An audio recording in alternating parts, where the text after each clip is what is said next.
please rise or we led in prayer by the Senator from Mason. Please remain standing after the prayer as the Senator from Summers leads us in the Pledge of Allegiance. Senator. Thank you, Mr. President. Let us pray. Dear Heavenly Father, we come before you today with open hands, open hearts, and open minds. Help us all to remember to come to you, Lord, for guidance, strength, and protection as we perform our duties for the people of West Virginia. Help us to remember that we are your children and a representative of not only the people of our districts, but we are also a representative of you to those around us. May the decisions we make today and every day be a light in the lives of others as you are a light in our lives. Lord, I pray that we all stay on the path that you have created for us. I pray that our feet do not stumble and our minds do not wander away from the purpose that you have given us. It's in your holy name we pray. Amen. Thank you. Senator from Summers. Please join me in reciting the pledge. I pledge allegiance to the flag of the United States of America and to the republic for which it stands, one nation under God, indivisible, with liberty and justice for all. Reading of the Journal. West Virginia Legislature Senate Journal, March 5th, 2021. The Senate met at 11:05 a.m. Senator Blair, Mr. President, in the chair. Senior Senator from the 8th requests unanimous consent that further reading of the Journal be dispensed with and the Journal be approved. Is there objection? Chair hears none. Further reading of the Journal is dispensed with and the Journal is approved. Introduction of guests. Senior Senator from the 17th. Thank you, Mr. President. On behalf of the Senate, it is my pleasure and yours to introduce our doc of the day. In the rear of the chamber, we have with us today Dr. Brandon Merritt. He's a third-year family medicine resident here in Charleston, West Virginia, lifelong South Charleston resident. If he wouldn't mind standing, let the Senate give him a warm welcome.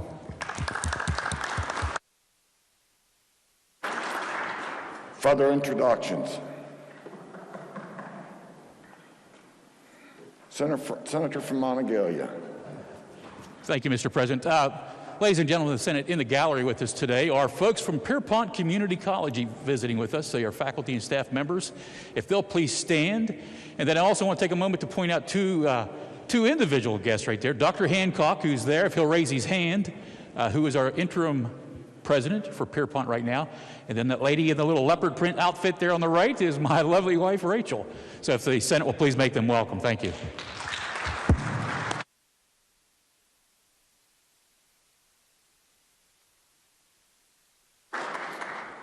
Further introductions. Communications from the House. The Clerk of the House announced the passage by that body of committee substitute for House Bill 2257 relating to extended supervision for certain drug offenders. The message will be received and the bill will be referred to the Committee on Judiciary. Committee substitute for House Bill 2507 removed the limitations on advertising and promotional activities by limited video lottery retailers. The message will be received and the bill will be referred to the Committee on the Judiciary. Committee substitute for House Bill 2621 mandating certification for certain members of fire departments, require certain types of training, allow specialized personnel who are not firefighters to be members of the department, and require the postings of fire department evaluations. The message will be received and referred to the Committee on Government Organization. Communications from the Executive. There are none. Reports from standing committees. Your Committee on the Judiciary has had under consideration Senate Bill 314, regulating pawnbrokers, and reports back to committee substitute for same, with the recommendation that the committee substitute do pass. Respectfully submitted, Charles S. Trump IV, Chair. The report will be received. Reports from select committees. There are none. Introductions of bills. Senior Senator from the 17th. Thank you, Mr. President. I request unanimous consent that Senate Bill 587 through Senate Bill 599 be considered introduced, read by their titles, and referred to the appropriate committees as shown on the chamber automation system. Senior Senator from the 17th requests unanimous consent that Senate Bill 587 through Senate Bill 599 be considered introduced, read by their titles, and referred to the appropriate committees as shown on the chamber automation system. Is there objection? Chair hears none. So ordered.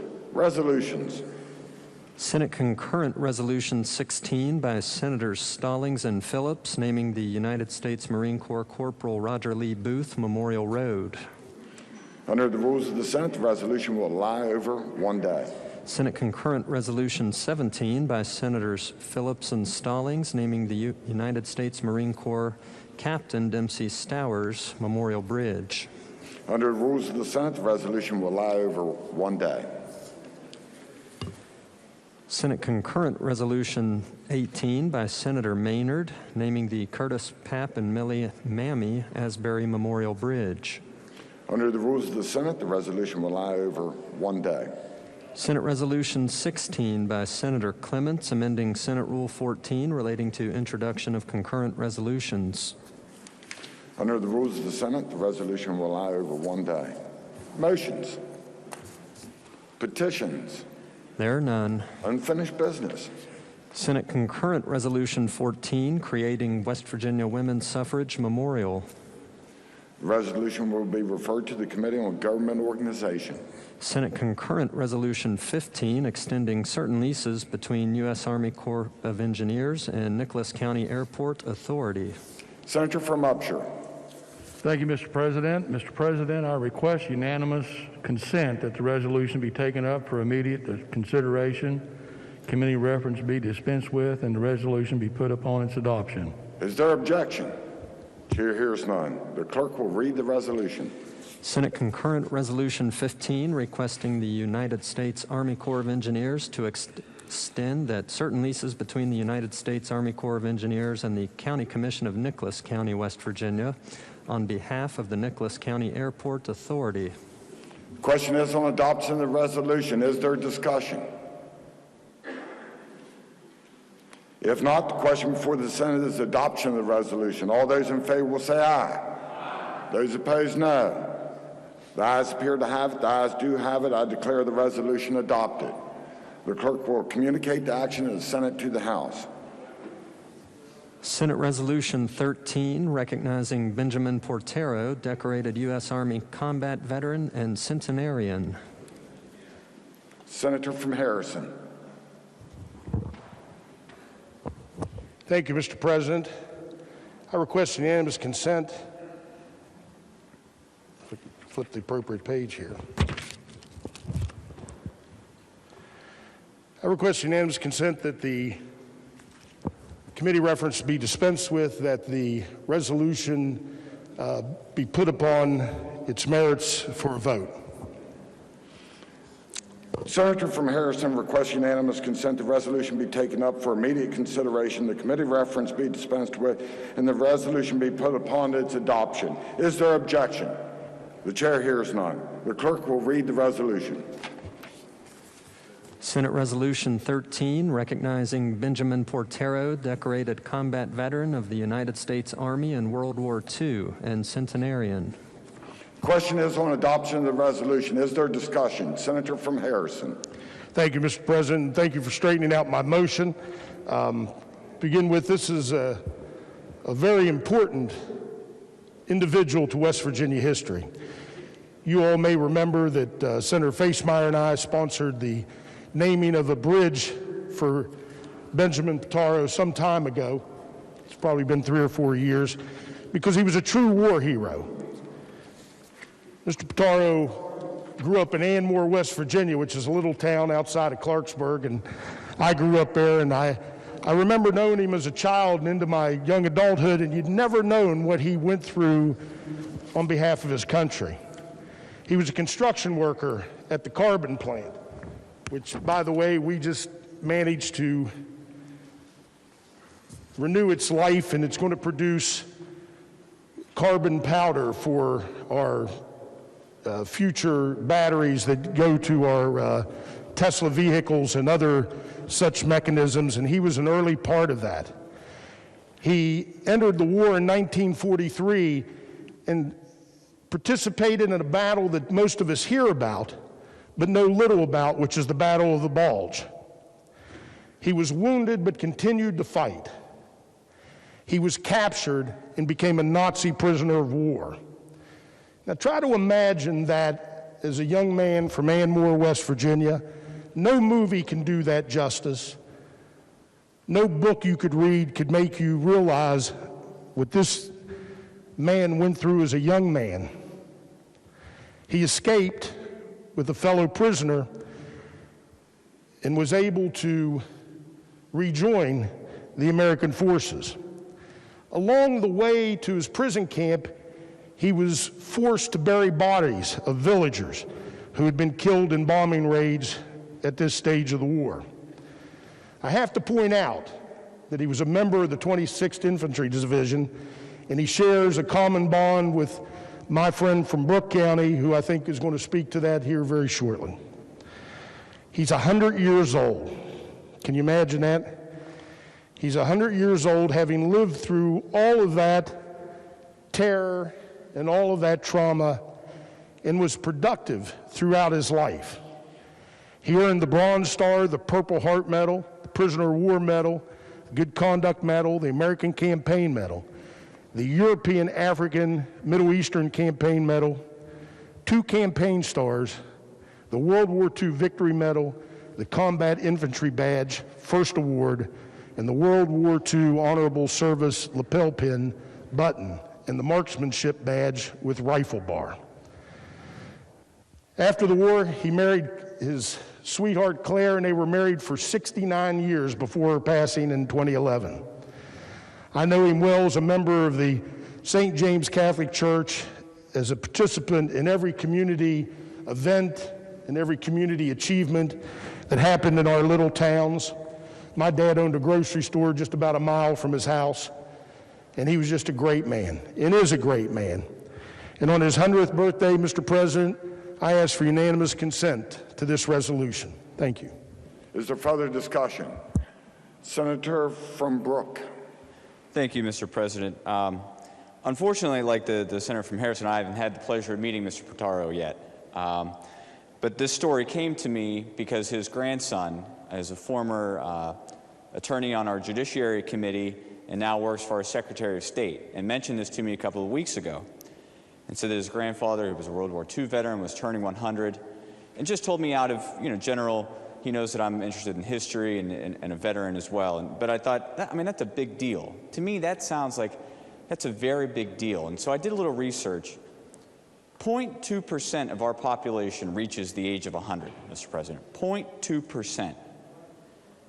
And of the 16 million people who participated in World War II as a member of the armed services, only 2% of those 16 million people are still with us. And so this is a huge milestone, I feel, for Mr. Portaro. The senator from Harrison said that no movie would do justice to what this man did during the war, and he's right. These are things that we only see in movies. The Battle of the Bulge, being captured by the Nazis, escaping a daring nighttime escape from his Nazi captors to find 3 days later American forces to get back to. That's stuff that in here we just read about in a book or see on a movie. But this man lived this. And what Senator from Harrison said, my tie to Mr. Portaro is he deployed as a member of the 26th Infantry Division, which is called the Yankee Division.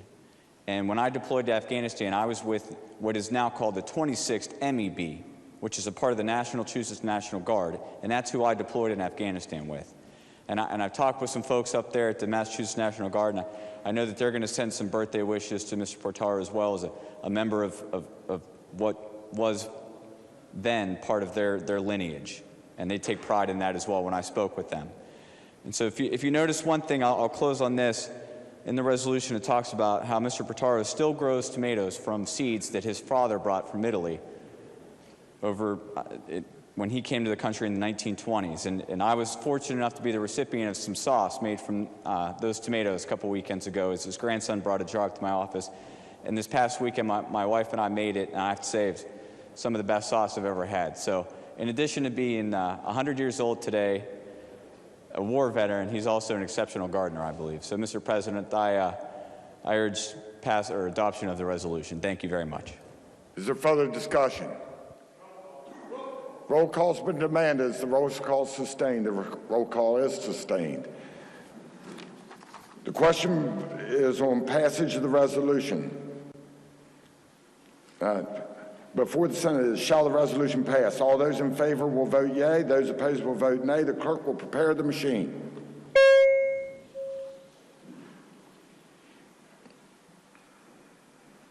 Has every member voted? Has every member voted? If so, the clerk will close the machine and ascertain the results. On this question, 33 yeas, 0 nays, 1 absent and not voting. More than a majority present and voting, having voted in the affirmative. I declare the resolution passed.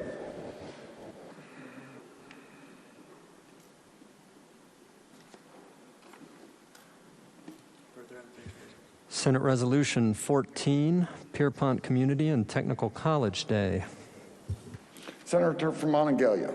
Thank you, Mr. President. Unanimous consent that the resolution be taken up for immediate consideration, committee reference be dispensed with, and be put upon its adoption.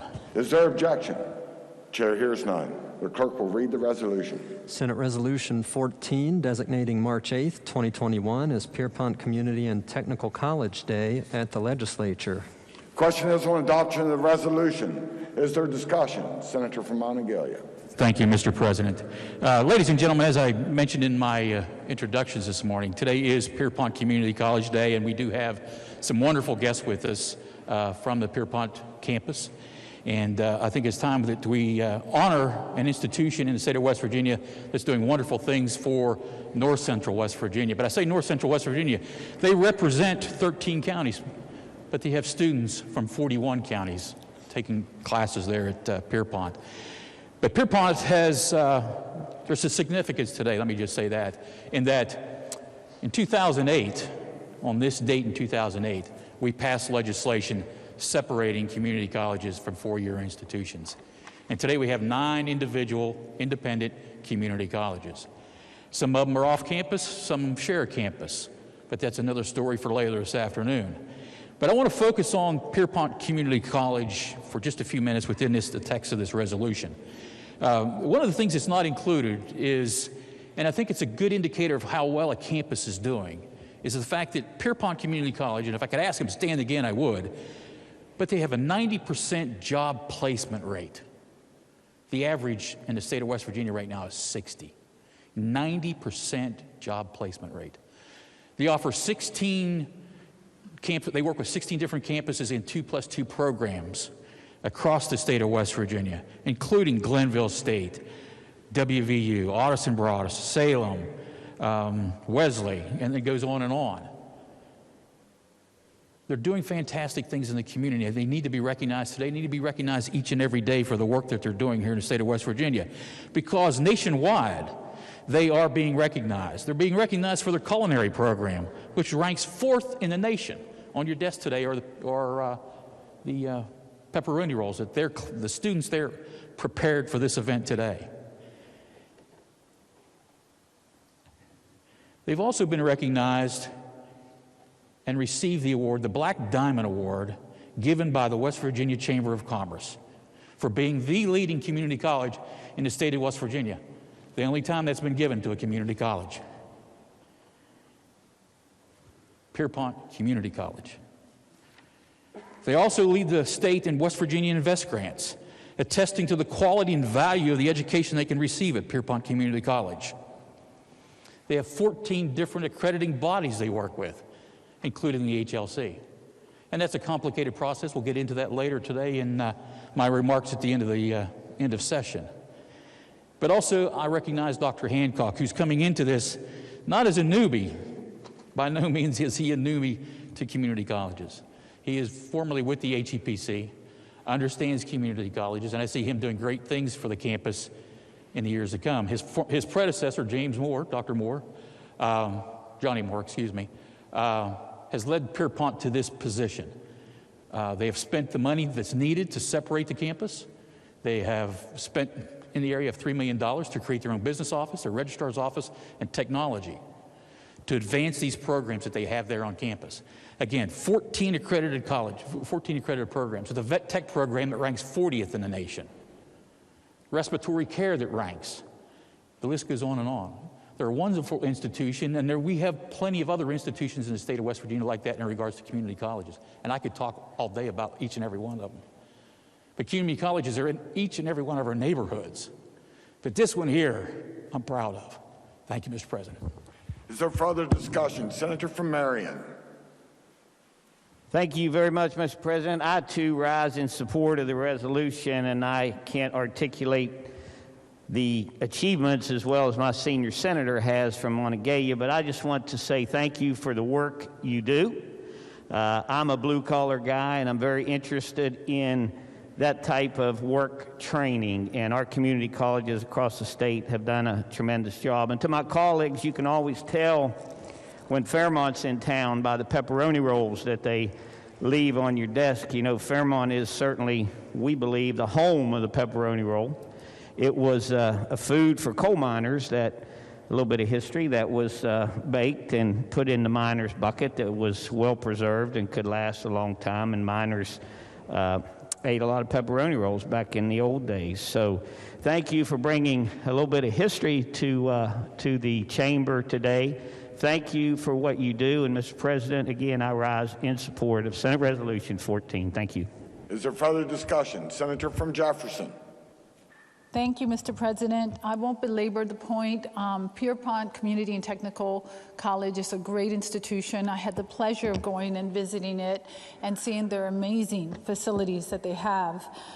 Just a couple things I want to point out because I am very passionate about this. A statistic that Pierpont has, 81% of their graduates stay in West Virginia 2 years after graduation. And 75% are still in West Virginia 4 years after graduation. You know, Mr. President, we've been working really hard to find ways to keep our kids here.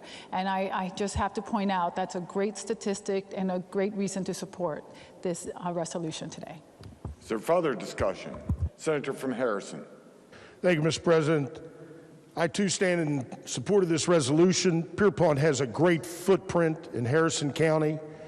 And along the lines of what the senator just said, two-year community colleges are going to be the backbone of our workforce in West Virginia. The two-year mission is critical to sustain West Virginia and to provide trained employees for the industries that are growing. The flexibility of the two-year school to marshal assets, to train employees for specific jobs is tremendous, and Pierpont sets a great example. We have a linesman program right now at Pierpont where 100% of the graduates get a job after graduation. We have an aerospace education center that provides A&P training where 100% of the kids get a job after graduation. They've gone into veterinary tech. They've looked into so many fields where there's jobs available in West Virginia, and that's why this body must support the two-year mission, and I stand again in support of this resolution. Further discussion? If not, the question before the Senate is adoption of the resolution. All those in favor will say aye. All those opposed, no. The ayes appear to have it. The ayes do have it. I declare the resolution adopted. Senate Resolution 15, acknowledging West Virginia Botanic Garden, Inc. Senator from Monongalia. Unanimous consent that the resolution be taken up for immediate consideration, second reference be dispensed with, and the bill be taken up for immediate consideration. Is there objection? Chair hears none. Clerk will read the resolution. Senate Resolution 15, acknowledging the West Virginia Botanic Garden, Inc. as West Virginia's first botanic garden. The question is on the adoption of the resolution. Is there discussion? Senator from Monongalia. Thank you, Mr. President. The resolution, ladies and gentlemen, SR 15 before you right today. I guess today could almost be 13th District Day because the senator from Marion County and I both represent this particular organization, the West Virginia Botanical Garden, the first of its kind here in the state of West Virginia. The project sits on 82 acres, receives no funding from the state of West Virginia. It's a lot of volunteer work that makes this occur and happen in our small community there just outside of Morgantown. The facility is used for a variety of purposes, not just for weddings, but mainly education purposes. And the schools around Monongalia County and Preston County, for that matter, use this on a regular basis. But it is a unique facility in itself. It's tucked away in an area that you would not think that anything else would be there, but it serves a wildlife habitat, virgin timber forest, and just a host of amenities there that will benefit a student and even adult, because there's walking trails within the facility as well. And I urge adoption of the resolution. Is there further discussion? If not, question for the Senate is adoption of the resolution. All those in favor will say aye. All those opposed, no. The ayes appear to have it. The ayes do have it. I declare the resolution adopted. Bills on third reading. Engrossed committee substitute for Senate Bill 294 relating generally to savings and investment programs offered by state. Third reading of the bill. Question is passage of the bill.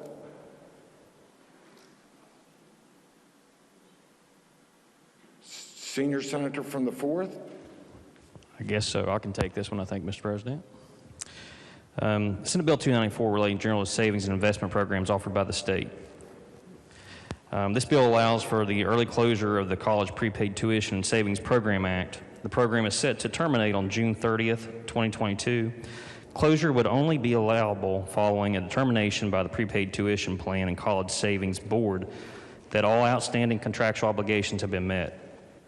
The bill modifies the composition of the board to add an individual who holds a certified financial advisor designation, and that all at-large members have some financial background. All appointments would also now be with advice and consent of the Senate. These changes are to facilitate greater understanding of investments. Once all the obligations of the plan have been met, remaining funds would be divided between an escrow account created in the bill, which will hold $1 million for 10 years as a safety net for potential claims, and a new special revenue account. The newly created special revenue account would have $5 million transferred into it. The purpose of this account is to implement new legislatively mandated savings and investment programs. Any remaining funds following closure would be deposited into general revenue. Mr. President, the Committee on Finance adopted a committee substitute that made technical modifications to the bill. I do urge passage of the bill. Question is on passage of the bill. Is there discussion? If not, the question for the Senate is, shall the bill pass? All those in favor will vote yea. Those opposed will vote nay. The clerk shall prepare the machine.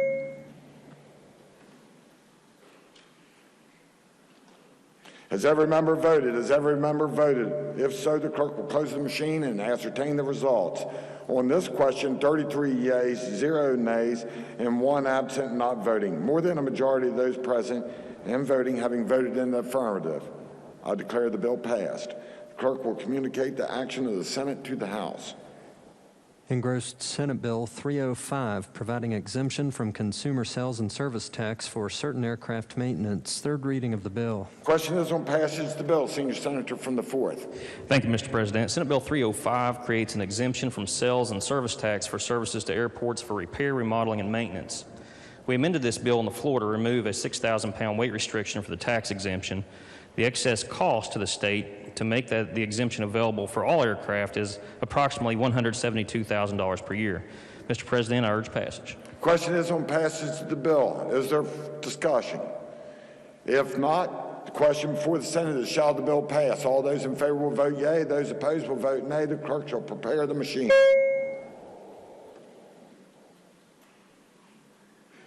Has every member voted? Has every member voted? If so, the clerk will close the machine and ascertain the results. On this question, 31 yeas, 2 nays, 1 absent not voting. More than a majority of those present and voting having voted in the affirmative. I declare the bill passed. The clerk has a title amendment. Senator Swope moved to amend the title of the bill. The question is on adoption of the title amendment. All those in favor will say aye. Those opposed, no. The ayes appear to have it. The ayes do have it. I declare the title amendment adopted.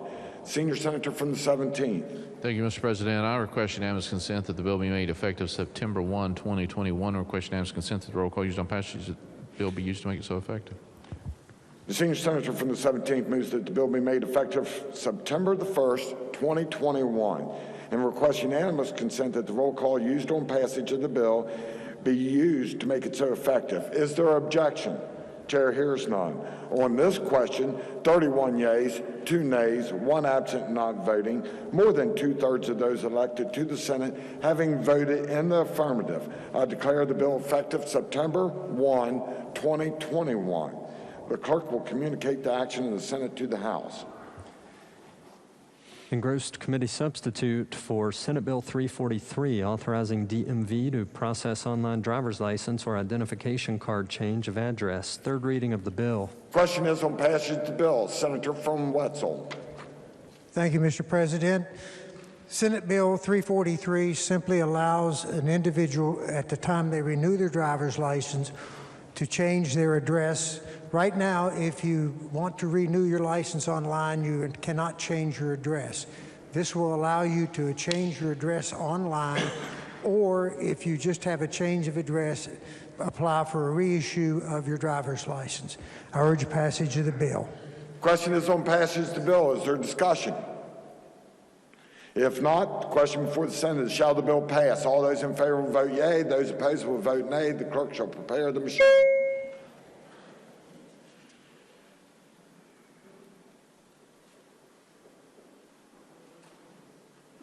You need to vote. You need to vote. I pushed it. It didn't go. Has every member voted? Has every member voted? If so, the clerk will close the machine and ascertain the results. And on this question, 33 yeas, 0 nays, 1 absent, not voting, more than the majority of those present and voting having voted in the affirmative. I declare the bill passed. The clerk will communicate the action of the Senate to the House. Engrossed committee substitute for Senate Bill 375, relating to county boards of education policies for open enrollment. Third reading of the bill. Question is on passage of the bill. Senator from Jefferson.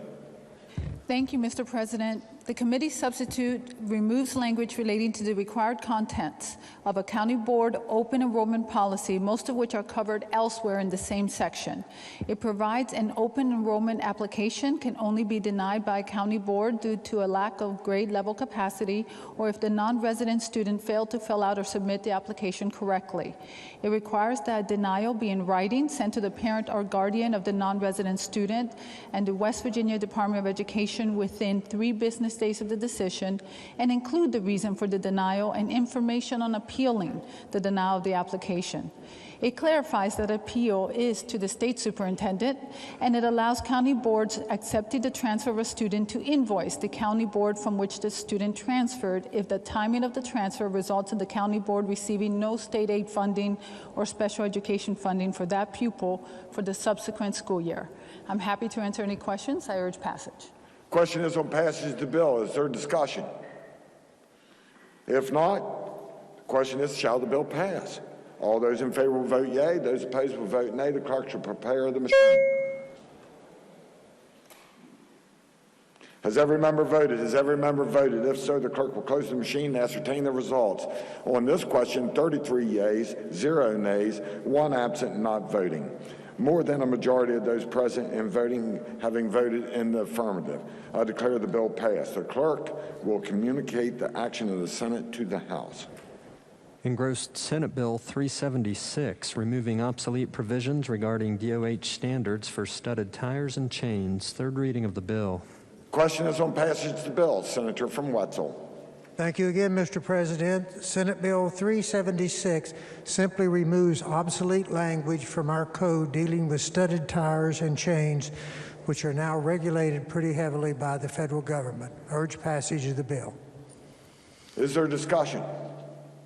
If not, the question before the Senate is, shall the bill pass? All those in favor will vote yea. Those opposed will vote nay. The clerk shall prepare the machine.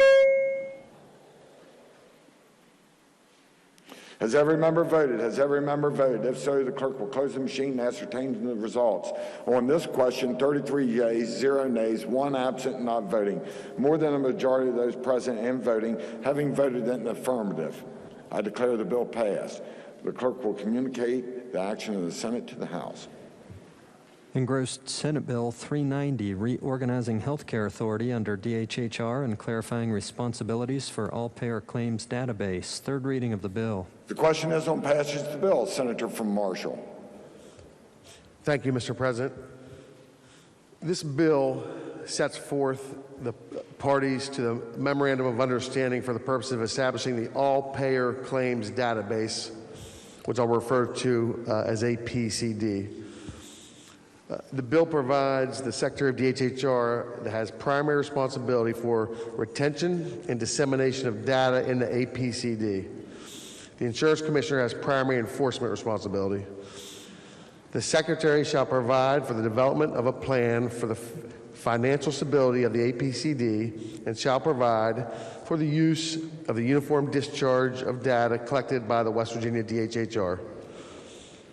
Healthcare payers shall submit data to the Secretary or a designated entity. That data is considered confidential. The data shall be available as a resource for the Secretary and Commissioner to conduct public health analyses, conduct program evaluations, review healthcare utilization, expenditures, and performance in West Virginia, to conduct research and to enhance the ability of consumers to make informed and cost-effective healthcare decisions. The bill provides that the data submitted is available as a resource for insurers, for researchers, for employers, for providers, purchasers of healthcare, consumers, and to state agencies. The bill also provides that this use is limited to public health, research, consumer reporting, and program evaluation purposes. This bill, lastly, provides a reasonable user fees may be set forth by the Secretary and establishment in legislative rules. Mr. President, I urge passage. Question is on passage of the bill. Is there discussion? If not, the question before the Senate is, shall the bill pass? All those in favor will vote yea. Those opposed will vote nay. The clerk shall prepare the machine. Has every member voted? Has every member voted? If so, the clerk will close the machine and ascertain the results. On this question, 33 yeas, 0 nays, 1 absent and not voting. More than a majority of those present and voting having voted in the affirmative. I declare the bill passed. The clerk will communicate the action of the Senate to the House. Engrossed Senate Bill 397 relating to healthcare provider tax. Third reading of the bill. Question is on passage of the bill. Senior Senator from the 4th. Thank you, Mr. President. Senate Bill 397 would continue the provider tax. Without passage of the bill, this program will expire on June 30th, 2021. If enacted, the provisions would continue the program until such time as any of the contingencies listed in current law occur. These contingencies include discontinuance by Congress if the legislature or a court discontinues the program, or if the tax payments are not used for the purpose set out in code. The tax is in place to maximize federal matching dollars and increase Medicaid payments to make them closer to Medicare. The bill makes no changes to the rate of tax, and the revenue generated from the tax is between $28 million and $30 million per year. The bill clarifies that critical access hospitals are not included in the directed payment program. The logic for that is that these facilities receive cost-based payments from Medicaid, which means they correctly receive the highest reimbursement allowed per Medicaid. Mr. President, I urge passage of the bill. Question is on passage of the bill. Is there discussion? If not, question before the Senate is, shall the bill pass? All those in favor will vote yea. Those opposed will vote nay. The clerk shall prepare the machine.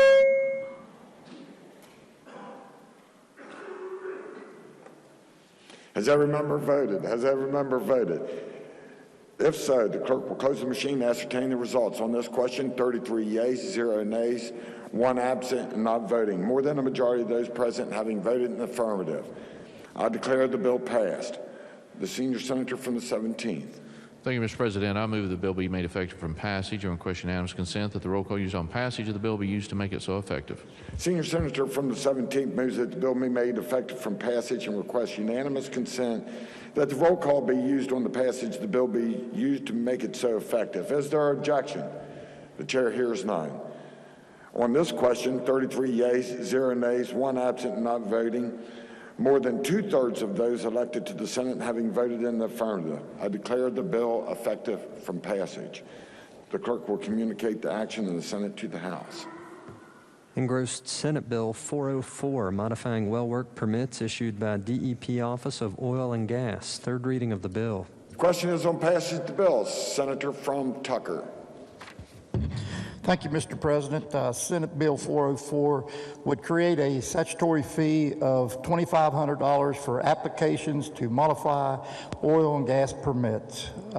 Present time, the DEP is not charging a fee for the modified permits, and this would just allow them to charge the fee for on a modified permitting process.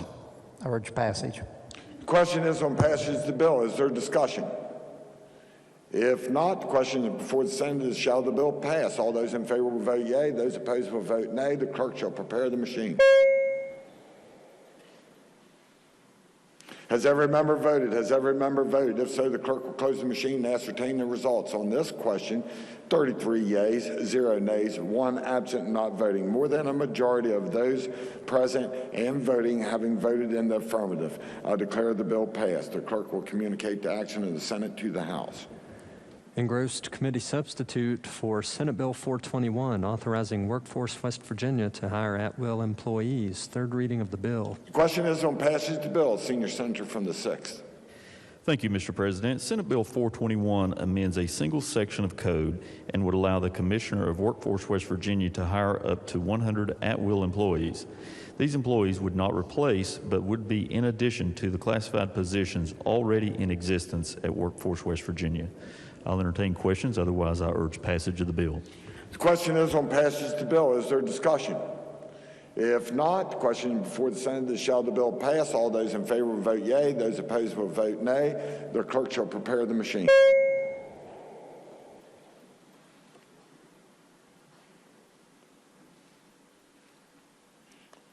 Has every member voted? Has every member voted? If so, the clerk will close the machine and ascertain the results. On this question, there were 33 yeas, 0 nays, 1 absent and not voting.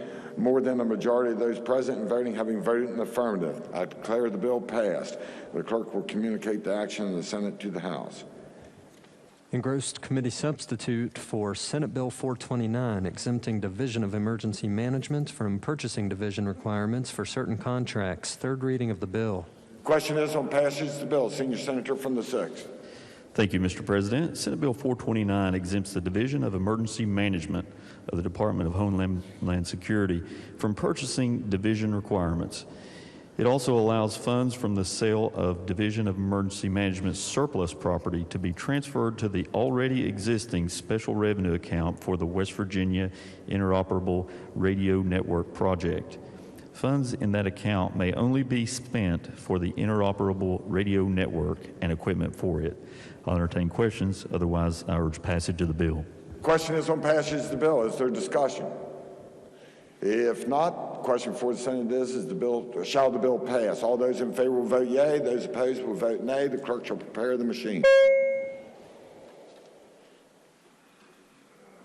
Has every member voted? Has every member voted? If so, the clerk will close the machine and ascertain the results. On this question, 33 yeas, 0 nays, 1 absent and not voting. More than a majority of those present having voted in the affirmative. I declare the bill passed. The clerk will communicate the action of the Senate to the House. Engrossed committee substitute for Senate Bill 435, requiring county superintendents to authorize certain school principals or administrators at non-public schools to issue work permits for enrolled students. Third reading of the bill. Question is on, shall the bill pass? The Senator from Jefferson.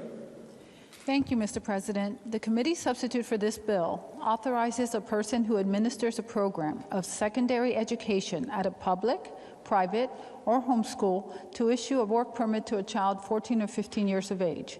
It provides that that person issuing a work permit is required to review rather than receive certain documentation required as a condition of issuance. It removes a requirement that the documentation be kept by the person issuing the permit.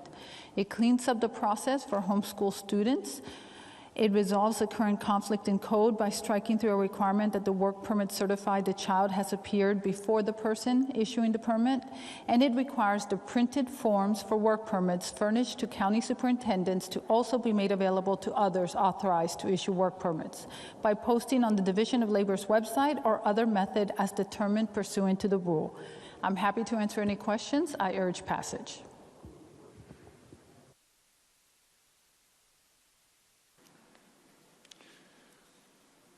Question is on passage of the bill. Is there discussion? If not, the question before the Senate is, shall the bill pass? All those in favor will vote yea. Those opposed will vote nay. The clerk shall prepare the machine.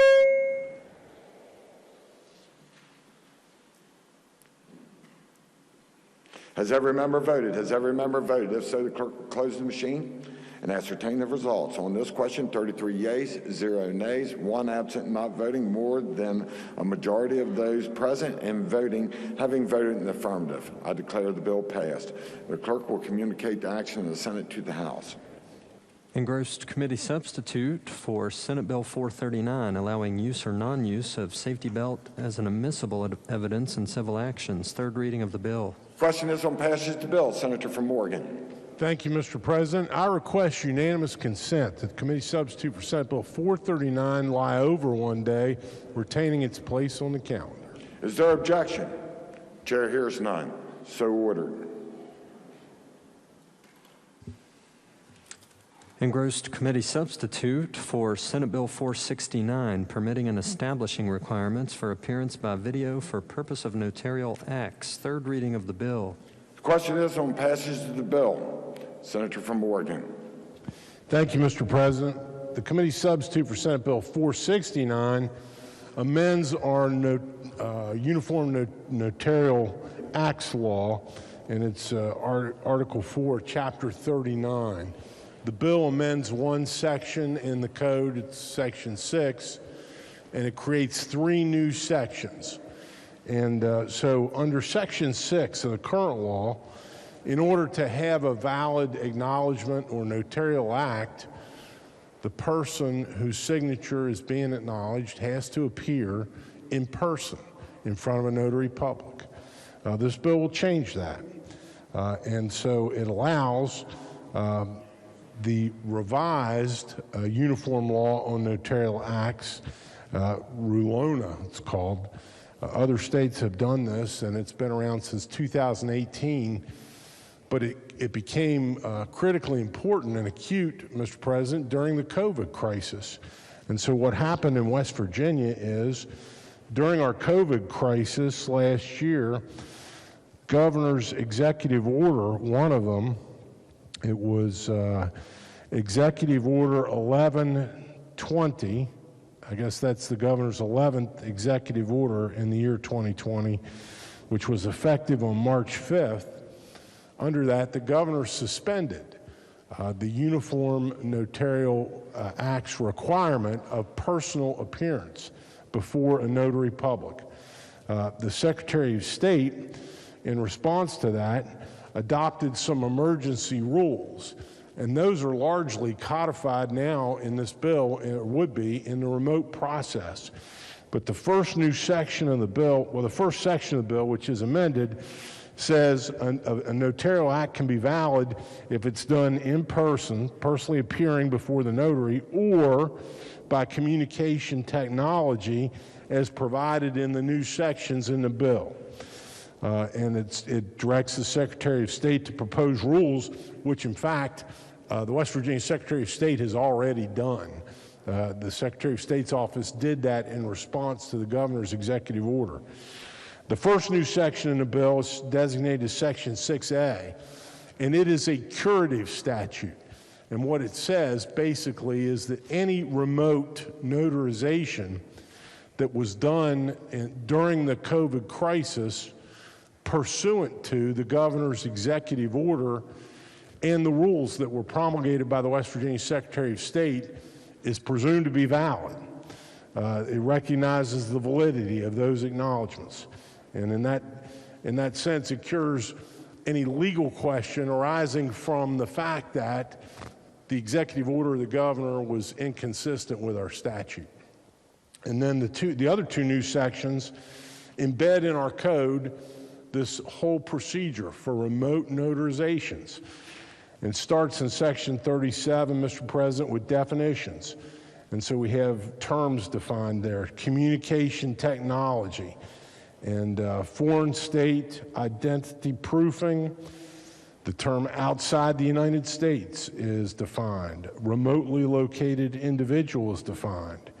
And these, as I've mentioned, come from the revised Uniform Act, which has been around since 2018, but We hadn't adopted it in West Virginia.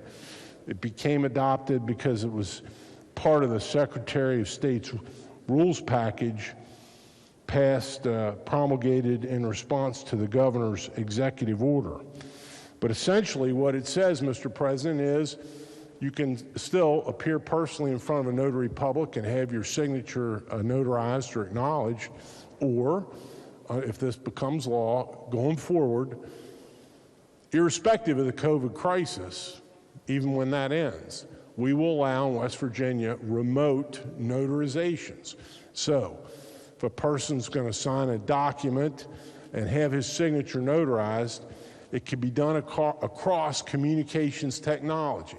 And what that means in the bill is there has to be an audio and a video connection between the notary and the person who's signing the document. There are conditions about proof of identity. So the person has to prove his identity with driver's license, passport, affidavit of someone who knows him or her.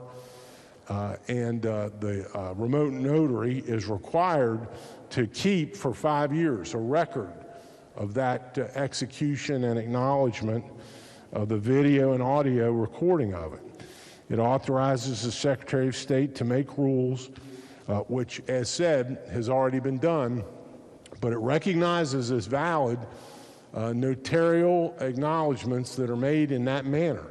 It provides even, Mr. President, for how that occurs, for a document to be recorded in West Virginia, signed by someone who's outside the United States of America. And in that circumstance, the statute and the Secretary of State's rules require that the notary must also be commissioned as an out-of-state commissioner. So it's a second office and license that a person would have to obtain from the West Virginia Secretary of State. But going forward, it will be possible for people to have their signatures notarized for West Virginia for documents that need to be recorded or filed in West Virginia through the utilization of communications technology. Be happy to try to answer any questions. Otherwise, I urge the bill's passage. Question is on passage of the bill. Is there a discussion? Senator from Harrison. Will the gentleman from Morgan yield, please? Will the Senator from Morgan yield? Senator yields. Yes. Senator, I apologize. I'm sitting here today, and I know this came through our committee. I was just wondering, they only have to maintain the recording for 5 years. What about notarization of signatures? Maybe you can clarify this for me. Maybe I missed something or I've forgotten something.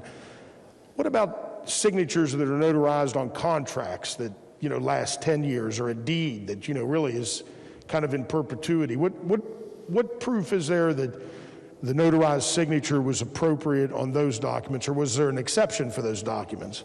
So, no, but the 5 years is consistent with a curative statute that we already have in our law. And so our law now says that if a deed would otherwise be invalid because there's a defect in the notarization, and so we're not talking here necessarily about remote notarizations, just the regular old personal appearance before notary. If the notarization is defective, any document that's recorded, the defect is cured and unchallengeable under current law after 5 years. Okay, I didn't realize that. So a notarization, even if it's challenged after 5 years, the challenge is extinguished? Yes, that's current law. And the idea behind it was, it's been law for 20 or 30 years in West Virginia now, but the idea behind it was you don't have people's land titles suspect or challengeable years after a transaction occurs. There's a 5-year curative statute in the law now.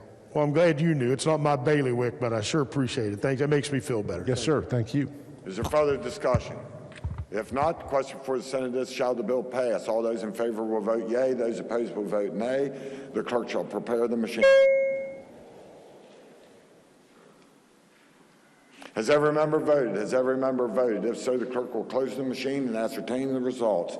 On this question, 33 yeas, 0 nays, 1 absent and not voting.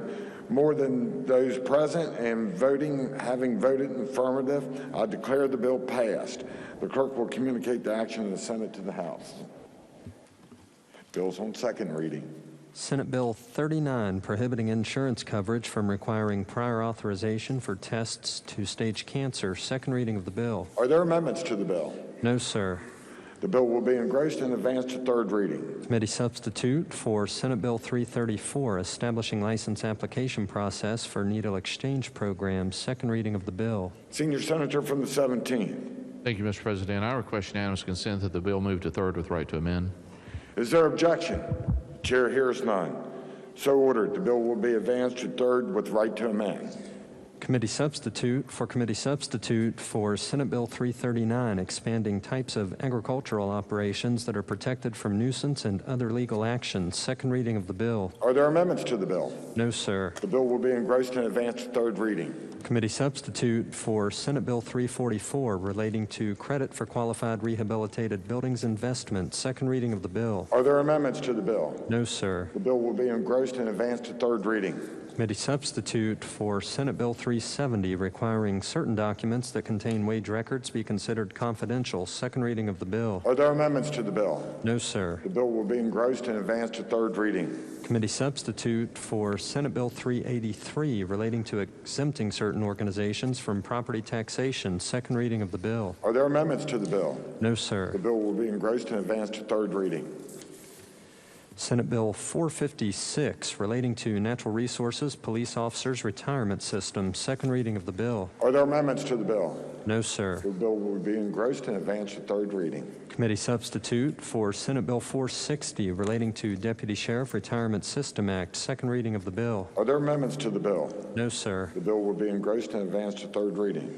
Senate Bill 467, relating to West Virginia Municipal Police Officers and Firefighters Retirement System. Second reading of the bill. Are there amendments to the bill? No, sir. The bill will be engrossed and advanced to third reading. Bills on first reading. Committee substitute for Senate Bill 466, relating generally to appraisal management companies. Bill be advanced. Committee substitute for Senate Bill 475, dedicating certain fees collected by agencies and licensing boards to General Revenue Fund. First reading of the bill. Bill be advanced. Committee substitute for Senate Bill 498, amending definition of sexual contact. Bill be advanced. Oops. One moment. Senior Senator from the 17th. Thank you, Mr. President. Regarding Senate Bill 498, I request unanimous consent that the bill be re-referred to the Committee on Judiciary. Is there objection? Chair hears none. So ordered. Committee substitute for Senate Bill 517, relating to sunset provisions of legislative rules. Bill be advanced. First reading of the bill. Engrossed committee substitute for House Bill 2001, relating generally to creating the West Virginia Jumpstart Savings Program. First reading of the bill. Bill be advanced.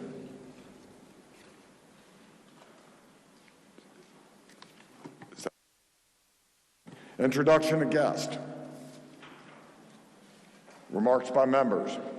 Senator from Marion.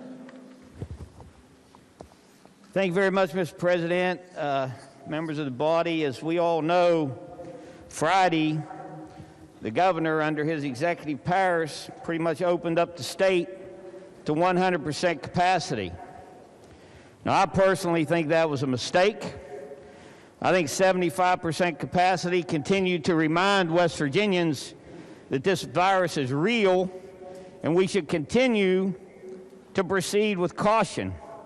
And restaurants should continue to space out their tables and put people in a safe social distancing manner.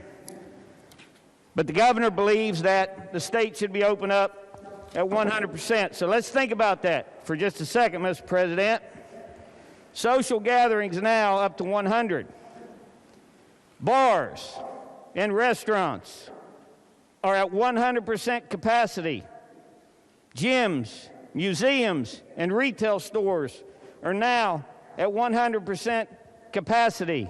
And all through this pandemic, we counted on our first responders and other essential workers to continue to provide the services for our great state. But, Mr. President, you know what's not open yet? The People's House is not open yet. We are still under appointment only in this Capitol on both sides, and I think it's time that we open it up to the public.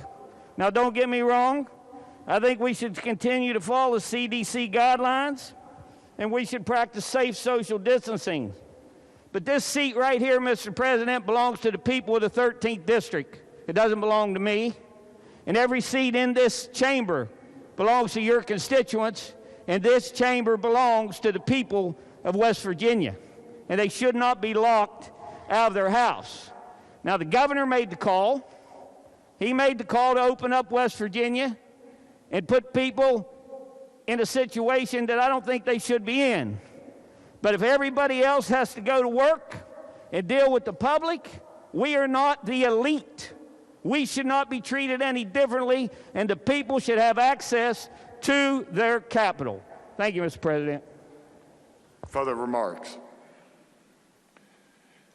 Senator from Ohio. Thank you, Mr. President. Have you ever posted something on social media that you wish you wouldn't have? You ever regret something that you've put online, you put on a website, a comment or a post? There are probably some people in this room who have regretted doing that. Kids do that on a regular basis. If you have children, you have grandchildren, you're probably worried about that. You've probably seen something they posted that you wish they wouldn't have. And we have a responsibility as a legislature to protect our most vulnerable, to include our children. And technology has gotten so big, and it grows each and every day, that our children have more challenges than any of us ever had to face. With all of the different platforms where they can post information, post pictures, post who knows what. They are making decisions with the things that they post that will affect them for the rest of their lives. When they apply for a job, their employers will Google their names and see what pops up. When they apply to college, the same thing. We have an opportunity with Senate Bill 581 to do something to protect our children. And so I stand here today and ask you all to take a look at that piece of legislation. It just came out of the system.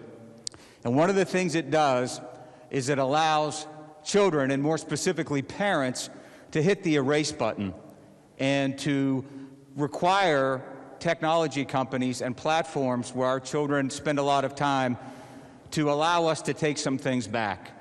Now, I know there are screenshots, and I know there are ways where things get beyond what we could do with legislation. But we have an opportunity with this bill to help protect our children and allow them to take back some of those things that they regret and that their parents wish they wouldn't have posted. So, Mr. President, I ask that this body take a good hard look at Senate Bill 581 because we have an opportunity and we have an obligation to protect our young people, and with that bill we can do that. Thank you. Further remarks? Senior Senator from the 17th. Thank you, Mr. President. Regarding Senate Resolution 13, I request unanimous consent that the comments from the senators from Brooke and Harrison. Regarding Senate Resolution 14, the comments by our senators from Monongalia, Marion, Jefferson, and Harrison. And regarding Senate Resolution 15, their senator from Monongalia be placed in the appendix of the journal. Is there objection? Chair hears none. So ordered. Junior Senator from the 8th. Yes, Mr. President.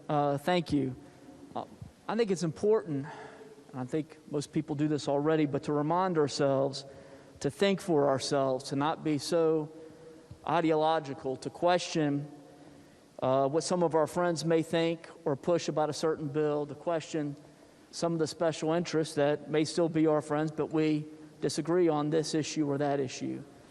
It's a lesson I learned the first year I was here. There was a bill that sought to make it lawful to drive drunk on private property. It was a response to a Supreme Court, or state Supreme Court decision that said that that was unlawful. And it made sense to me. I was planning to vote for it here on the floor. We caucused, and I listened to learned counsel, a senator from Ohio, that said, hey, this isn't a good bill, and I'll tell you why. We will lose federal funding as a consequence. I came out, I voted against it. either the next session or during a special session, the senator from Ohio was right, because we went back and fixed the bill because the federal government said we would lose around $50 million because of it. A more recent example of this, I think, is Senate Bill 272, the West Virginia Employment Law Worker Classification Act. It was passed by this body probably 2 weeks ago, Mr. President, and I think it's snared up in the House, and for good reason. There was an article in the paper on Sunday by Phil Kabler from the Charleston Gazette, and he said that the same bill that we passed out of here that set the criteria for what an independent contractor was is identical to the bill from Missouri. And I looked up that bill. I think it's Senate Bill 148. And Phil Kabler's right. The criteria for defining what an independent contractor is in the Missouri bill is exactly what it was here in the bill we passed out in Senate Bill 272. The folks who objected to that bill in committee and on the floor, the Senate bill, said what you do is you would create two different systems, you would hurt small businesses, because at the end of the day, the federal government is the one that dictates who an employee is and who an independent contractor is. I can't believe this, but the folks in Missouri actually took the next step that we did not take on their bill and issued a fiscal note. And according to the Missouri bill, again, that has the same criteria, Missouri will lose $37.5 million a year in federal funding for the state unemployment insurance program and $11.5 million a year for job retraining programs under the federal Wagner-Pizer Act for reemployment services. At least they did a fiscal note. We didn't have that benefit here on the Senate side. And I just use this as an example to remember, just because someone may come to you with a great idea, always ask the next question. Know what the ramifications are, because should Senate Bill 272 pass and become law, West Virginia would likely lose the same type of funding, and we'll come back a year later with a fix. Thank you, Mr. President. Further remarks? Senator from Monongalia. Thank you, Mr. President. Ladies and gentlemen, earlier this morning we spoke about Pierpont Community College. I would like to wrap up some comments this afternoon in regards to community college as a whole. I want to read a few names off here. See if any of these names you recognize. Blue Ridge Community and Technical College, Bridge Valley, Eastern West Virginia Community College, Mount West, New River, Pierpont, Southern West Virginia Northern, and WVU at Parkersburg. Those touch all of us. Every one of those campuses touch somebody in here. There are students in your neighborhood that are attending community college. As a matter of fact, here in the state of West Virginia, over 24,800 community college students are enrolled here. How's that compared to 4 year? Well, 4 years, 74,000. That's a pretty good ratio if you ask me. Where we fail in West Virginia right now is that matriculation rate. We're at only 4%. That rate is 2 year going to 4 year. That's a piece of legislation I would love to be able to work with the chairman on and see if we can't move that needle a little bit further. Because other states are doing a wonderful job with community colleges and that matriculation rate. Some states are as high as 31%. Tennessee, I believe, is at 28%. Those are really great numbers. That means these folks are going on to a 4-year institution and really trying to better their lives. They're already bettering their lives with a 2-year degree, or with a certificate, or with a 1-year degree. We're doing fantastic things here in the state of West Virginia. Mr. President, there's only 7 people, as I can tell, that were around when you and I and the gentleman, 2 gentlemen here on the front row and a few others worked on the community college bill. That's one of those things that I think we as West Virginians, we as a legislature, got right the first time. Because it's really changing the lives of people here in the state of West Virginia. I point to Pierpont because I'm familiar with Pierpont. I've represented Pierpont for the last 10 years in my district. I take pride in the fact that I have 3 major institutions of higher education in my district. I don't think anyone else can say that. But what I can say, that I know for a fact, and I've seen the numbers, We are doing well with providing the numbers in the workforce through the community college system. The gentleman here in front of me has, I believe it's Mount West. Fantastic job. Fact is, that community college, and I believe the one, Blue Ridge Community College, which I believe is in your district, Mr. President, working with Shepherd, has done fantastic things with working with their community. Community colleges work. We got it right. They need to be separate. They're on their own mission. We have academic, Mr. President, and we have a vocational track. You and I, Mr. President, are familiar with the vocational track. We're very familiar with that. And many of us are, but we're also familiar with the academic track. They must be separate because the mission statement is different. What these people need is different than what we have going on in the academic track. We're putting these people in the workforce right away. We're responding to a need. There's arrangements with the community colleges with interest in your community. We're adapting programs to meet the need of your community. We're putting people to work. And like I said earlier, job placement with Pierpont is at 90%. That's huge. You take that away from North Central West Virginia, and there's a void to be filled. And that's my next comment. Right now, circulating over on the House side is House Bill 2805, which is supposedly a bill that's going to make the community college better. But we've already have a good system. We're trying to fix something that's not broken. 2805 is an attempt to merge Fairmont State and Pierpont back together. That doesn't work, folks. Pierpont has spent probably excess of $2.5 million to try and make that break that's necessary. They only have one step left in the process. That's to actually physically leave the campus. They've done everything that we have required them to do, to set up their own registrar's office, their own business office, take charge of their own technology and student records. They've done all that. And it's come with a price tag. And it's been time consuming. But they're there. They're ready to make the leap on their own and stand alone. And they can do it. Early on, when the bill ideas were circulating around, you look back and you have to really look at the intent of some of those bills that were circulating. It wasn't to merge it back for the benefit of Pierpont. By no means. By no means. One of the original bills was to terminate, that's the language in the bill, terminate the community college and only focus on saving one aspect of the current community college here at Pierpont, and that is with the aircraft maintenance program that they have. And by the way, that's a program that's regulated by the FAA.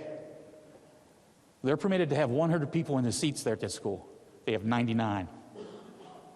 They have jobs as soon as they leave there. Actually, one of the detriments to a community college program is that they're taking students before they actually graduate and they don't complete their courses. They may miss out on that last semester. So that's another focus of ours. We need to keep those kids there through that whole 2 years, not just in the aircraft maintenance, but other programs as well. We do wonderful work. They do wonderful work with delivering education here in the state of West Virginia. You know, when we have an issue in front of us, you want to try and meet the objections. These folks met one of the objections that was coming out early in this debate, and that was in regards to meeting the needs of North Central West Virginia's regional airport and training people for those businesses that are coming into that work sector for whatever reason be. Most recently, Mitsubishi. These folks stepped up. In conversations with them, they have stepped up, and they are adding to their faculty in that program. But they went one step further. And this is why I'm proud of them. They've actually created a position that's going to basically work with these children. I shouldn't say children. Their average age of a community college student is 29. But to work with these students, to shepherd them through, make sure they're getting everything they need to be successful in this program. We might call it a guidance counselor, but I think it goes a little further. But they went one step further.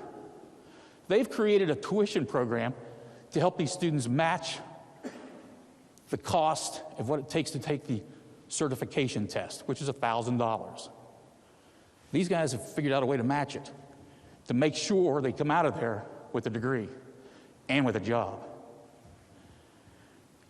We are doing wonderful things in North Central West Virginia, but we can't allow 2805 under the guise of what will make better institutions of both the campuses. That's not the fact. The gentleman sitting right here in front of me, who was probably instrumental in crafting the legislation back in the early 2000s, will tell you we did away with the so-called division language. We dissolved that. So this bill calls for a division. We don't have that in code. We don't have an office to handle divisions. It's a poorly crafted piece of legislation. If it gets here, I'll have a lot more to say, Mr. President, a lot more to say, because there's a lot of stuff going on. I hope that we can have the common sense as individuals just to have conversation, communication, and talk about this piece of legislation and move forward. We don't need legislation to address some of the things that they're talking about out here on the peripheral edges. We can bring people to the table and talk about, well, what we can do to create better unity on campus. That's an easy fix. I mentioned earlier in my remarks the 2+2 programs. Well, here's something you have to keep in mind. 2+2 programs are strong for every one of those campuses I just mentioned, including Pierpont. But Pierpont doesn't have relationships with the campus that they're on. There's not a single 2+2 program between those two campuses. The last one they had was in 2018. That was dissolved on the Fairmont State side. That wasn't dissolved on Pierpont. They want to do more of those. Recently, a catalog came out of 309 pages that lists every course where the credit transfers to the next institution. Ridgemont and Fairmont State. There's a course on the books for a transfer of credits for laying carpet, installing carpet installation. But there's one page in that whole catalog with Fairmont State of what they'll accept. And there's the things that we as a legislative body said they had to accept. There's nothing new in there. There's nothing new that's in that catalog. It's a short list. It's just your core subjects. They must take those credits, but nothing else. They're not obligated to. We got a long ways to go. We want to build some bridges between those schools. We definitely want to build up communication, Mr. President. And I think it starts here between all of us. A lot of folks tiptoe around this issue with me. As a matter of fact, the first conversation I've had was this morning about this piece of legislation. First conversation. Things have to change. It has to start with communication. It doesn't have to be in here. It can be back home. There's some things that we can do to the campus there that they probably have a lot of great ideas to mend some bridges. But again, we're talking about meeting objections. Pierpont's paying their bills, have been all along. They have an obligation with the bond debt on that campus. They write a check every quarter to make sure Fairmont State has their money. 30% of what they collect in tuition goes to Fairmont State. It's tough, but they've been able to do it. Future's bright for each and every one of them. Thank you, Mr. President. Further discussion? Miscellaneous business. Senior Senator from the 17th. Thank you, Mr. President. Subject to announcements, I move the Senate stand adjourned until tomorrow at 11 a.m. Are there announcements? Senator from Morgan. Thank you, Mr. President. Your Committee on the Judiciary will meet today at 3:00 p.m. in the Judiciary Committee room in the West Wing. Senior Senator from the 4th. Thank you, Mr. President. Committee on Finance will meet today at 3 p.m. in room 451M. Senator from Wood.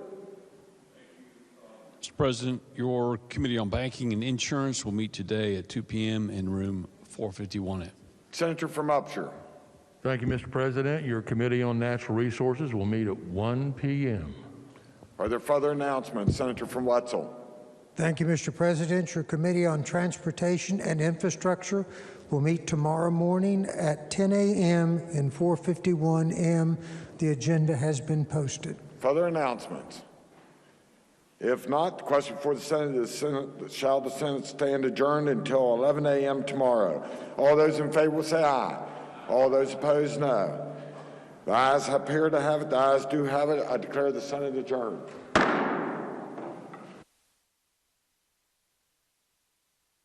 The House will please come to order. Those persons not having privilege of the floor will please vacate the chamber at this time, and members and guests in the galleries will please rise as we are led in prayer this morning by the lady from the 57th, Doggett Rowan. I'll be reading from the Good News Bible, Proverbs 31, verses 8 and 9. Speak up for people who cannot speak for themselves. Protect the rights of all who are helpless. Speak for them and be a righteous judge. Protect the rights of the poor and needy. Let us pray. Our God, our Heavenly Father, I ask your blessing today on this house, the house of the people. I also ask your blessing on those who depend on us to make the right decisions, decisions that will impact their lives. May the work that we do here today bring you honor and glory. These things I ask in your precious holy name. Amen. Amen. Members and guests, please remain standing. We'll be led in the Pledge of Allegiance by the gentleman of the 10th, Doggett Chris. Thank you, Mr. Speaker. Will members, staff, and guests join us? I pledge allegiance to the flag of the United States of America and to the republic for which it stands, one nation under God, indivisible, with liberty and justice for all. Members and guests may be seated. Reading of the Journal. Journal of the House of Delegates, Charleston, March 5th, 2021. The gentleman from the 54th, Doggett Hott. Mr. Speaker, I ask unanimous consent that further reading from the Journal be dispensed with and that it be approved as having been read. The gentleman of the 54th, Doggett Hott, asks unanimous consent that further reading of the Journal be dispensed with and it be approved as having been read. Are there objections? There are no objections. Lady from the 49th for a calendar update. Thank you, Mr. Speaker. On House calendar, third reading, committee substitute for House Bill 2363 to special calendar, and committee substitute for Senate Bill 216, first reading, House calendar to the special calendar. Introduction of guests. Lady from the 49th. Thank you. Please welcome Dr. Brandon Merritt of Charleston as our Doctor of the Day.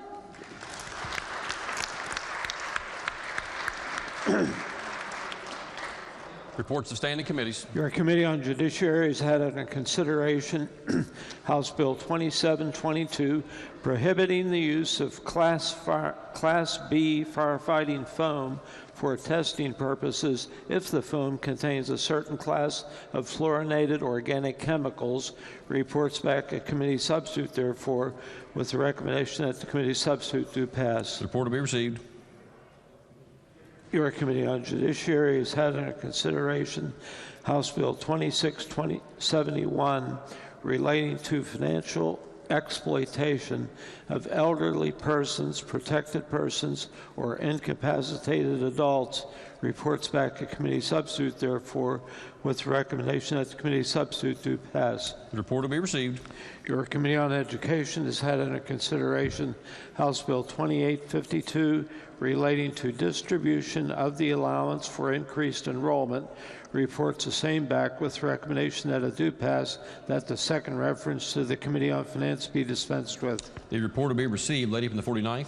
Thank you, Mr. Speaker. The two chairs have conferred on this matter, and I now ask unanimous consent that the second reference of the bill to the Committee on Finance be dispensed with. Lady from the 49th asks unanimous consent that the second reference for House Bill 2852 to the Committee on Finance be dispensed with. Are there objections? There are no objections. The second reference to finance is dispensed with. Next report of standing committees. Your Committee on Enrolled Bills has examined, found truly enrolled, and presented to His Excellency the Governor on March 5th, 2021, committee substitute for House Bill 2012 relating to public charter schools. Message will be received. The report will be received. Your Committee on Judiciary has had under consideration committee substitute for Senate Bill 126, authorizing the Department of Administration to promulgate legislative rules. Reports the same back with the recommendation that it do pass. The report will be received. Are there further reports of standing committees? If not, reports of select committees, messages from the executive, messages from the Senate. The Clerk of the Senate announces passage by the Senate of committee substitute for Senate Bill 368, authorizing DEP to develop reclamation of abandoned and dilapidated properties program. The message will be received. The bill will be referred to the Committee on Government Organization and the Committee on Finance. The Senate has passed Senate Bill 381, creating non-resident 3-day fishing license. The message will be received. The bill will be referred to the Committee on Agriculture and Natural Resources, then the Committee on Government Organization. The Senate has passed committee substitute for Senate Bill 434, requiring training for law enforcement officers responsible for investigating crimes of sexual assault. The message will be received. The bill will be referred to the Committee on Judiciary. The Senate has passed Senate Bill 463, consolidating position of Inspector General of former Workers' Compensation Fraud and Abuse Unit and position of Director of Insurance Fraud Unit. The message will be received. The bill will be referred to the Committee on Government Organization. The Senate has passed Senate Bill 501, continuing and indexing of license and stamp fees. The message will be received. The bill will be referred to the Committee on Agriculture and Natural Resources, then the Committee on Government Organization. The Senate has passed Senate Bill 537, relating generally to kidnapping. The message will be received. The bill will be referred to the Committee on Judiciary.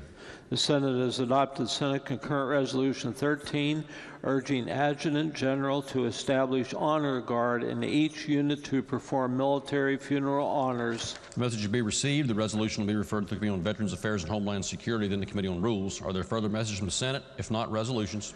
House Concurrent Resolution 27, Harvey Lemasters Memorial Bridge. The resolution will be referred to the Committee on Technology and Infrastructure, then the Committee on Rules. Petitions, motions, bills introduced. House Bill 2959, relating to required environmental pollution controls for coal-fired power plants. Lady of the 49th. Mr. Speaker, I ask unanimous consent that the further reading of bills introduced be dispensed with and that each bill be considered as formally introduced and referred to the appropriate committees as indicated on the delegate console system. The lady from the 49th asks unanimous consent that further reading of bills introduced be dispensed with and that each bill be considered as having been formally introduced and referred to the appropriate committees as shown on the delegate console system. Are there objections? There are no objections. Unfinished business, bills on third reading. Committee substitute for Senate Bill 280, relating to e-commerce modernization. Are there objections to having the bill explained in lieu of having it read? There are no objections. The gentleman from the 29th, Doug Steele, to explain the bill. Thank you, Mr. Speaker. The purpose of this bill is to require all political subdivisions, unless exempted by the State Treasurer's Office, to establish and maintain an online presence capable of accepting electronic payments for fees, fines, and penalties on or before March 1st, 2023. That is the bill, Mr. Speaker, and I urge passage. The question before the House is, shall the bill pass? Are there members who wish to speak to passage of the bill? The gentleman from the 10th, Doug Chris, is recognized. Will the chairman yield? Yes. Does this include property taxes? Does this include property taxes? Property taxes. It could include property taxes because it is imposed on political subdivisions like a county or a municipality, so they would be expected at that point by 2023 to maintain a website where they could take a credit card payment. It wasn't specifically mentioned, so I just wanted to make sure that we were... I believe it was left broad enough to include any type of payment made to the government. Okay. All right. Thank you. Are there other members who wish to speak to passage of the bill? If not, those in favor of passage will vote aye. Those opposed will vote no. The clerk will prepare the machine.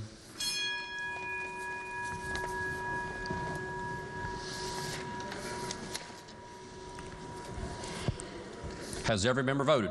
If so, the clerk will close the machine and ascertain the result on that question. There were 98 ayes, 0 nays, and 2 members absent or not voting.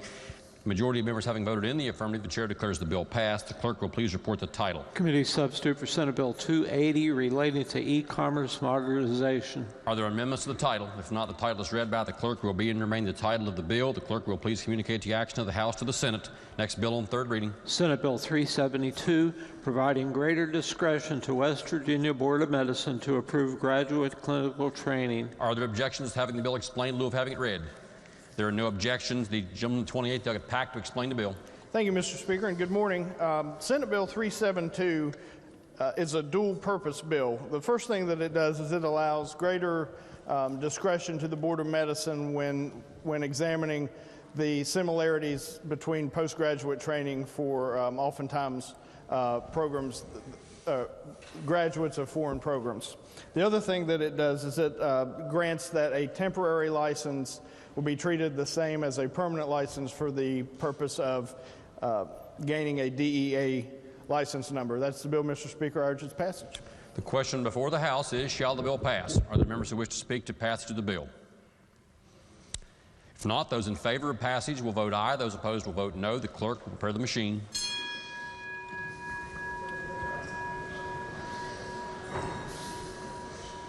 Has every member voted? If so, the clerk will close the machine and ascertain the result. On that question, there were 98 ayes, 0 nays, and 2 members absent or not voting. A majority of members having voted in the affirmative, the chair declares the bill passed. The clerk will please report the title. Senate Bill 372, providing greater discretion to West Virginia Board of Medicine to approve graduate clinical training. Are there amendments to the title? Delegate Pack moves to amend the title. The question before the House is the adoption of the title amendment. Those in favor of the title amendment will please say aye. Those opposed will please say no. The ayes have it. The chair declares the title amendment adopted. The title as amended by the House will be and remain the title of the bill. The clerk will please communicate the action of the House to the Senate. Next bill on third reading. Committee substitute for House Bill 2221 relating to the establishment of an insurance innovation process. Are there objections to having the bill explained in lieu of having it read? There are no objections. The gentleman, the 12th, Douglas Westfall, to explain the bill. Thank you, Mr. Speaker. Committee substitute for House Bill 2221. The purpose of the bill is to establish an insurance regulatory sandbox similar in nature to the West Virginia FinTech regulatory sandbox. The bill creates a process in which a person or entity may apply to the insurance commissioner for an introduction and utilization of a insurance identification in the state, otherwise be a conflict with West Virginia law. Legislation will permit and encourage insurance identification through the state and create a sandbox which a regulatory safe space for entrepreneurs to test and launch their insurance-related and programs not yet complicated by the state insurance code that will allow for the development and creation of the risk management solutions. Companies wishing to participate in the sandbox must apply to the OIC, the Office of the Insurance Commissioner, for admission. An applicant must explain their products, innovation, value to the customer, and demonstrate financial stability. Participants will be required to report key data to the OIC for ongoing evaluation and oversight. Sandbox products and procedures that be successful and provide benefits to West Virginia will serve as a powerful evidence for the reforming of the insurance code. OIC will provide updates to the legislature and ensure adequate monitoring of the unique framework. Kentucky passed similar legislation in 2019. That's the bill, Mr. Speaker, and I urge passage. The question before the House is, shall the bill pass? Are there members who wish to speak to passage of the bill? If not, those in favor of passage of the bill will vote aye. Those opposed will vote no. The clerk will prepare the machine.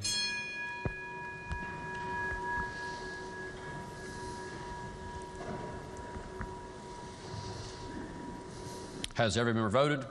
If so, the clerk will close the machine and ascertain the result. On that question, there were 97 ayes, 1 nay, and 2 members absent or not voting. A majority of members having voted in the affirmative, the chair declares that bill passed. The clerk will please report the title. Committee substitute for House Bill 2221 relating to the establishment of an insurance innovation process. Are there amendments to the title? If not, the title as read by the clerk will be and remain the title of the bill. The clerk will please communicate the action of the House to the Senate. Next bill on third reading. Committee substitute for House Bill 2335, increasing the minimum criminal penalty for a driver who, in an impaired state, causes the death of a minor. Are there objections to having the bill explained in lieu of having it read? There are no objections. The gentleman, the 32nd, Douglas Fast, to explain the bill. Thank you, Mr. Speaker. The purpose of this bill is to increase the criminal penalty for DUI causing death when a child was present in the car and when the accident occurred, and to increase the minimum criminal penalty for a driver who, in an impaired state, causes the death of a minor. Specifically, if a child is present in the vehicle at the time of the accident and the driver is convicted of driving under the influence of alcohol, controlled substance, or drugs, then the person is guilty of a felony. Sentence can be up to 5 years and by a fine of not less than $500 nor more than $5,000. Also, any person who drives a vehicle in an impaired state and causes the death of a minor, the driver upon conviction is guilty of a felony, and the penalty of up to 5 nor more than 15 years and a fine of up to $5,000 may be imposed. That is the bill, and I urge passage.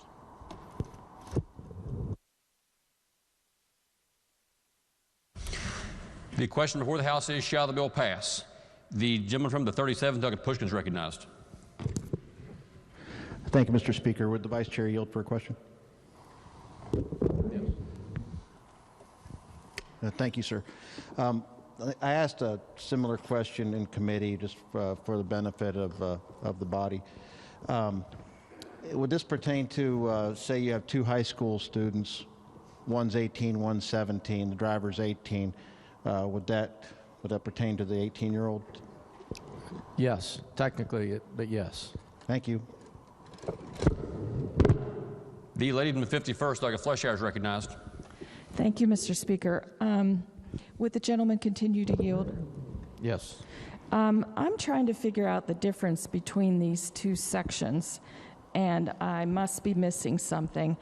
On Section B, the proviso said that if a child is present and the driver was convicted of being under the influence of alcohol, then it would be a determinate sentence of up to 5 years, right?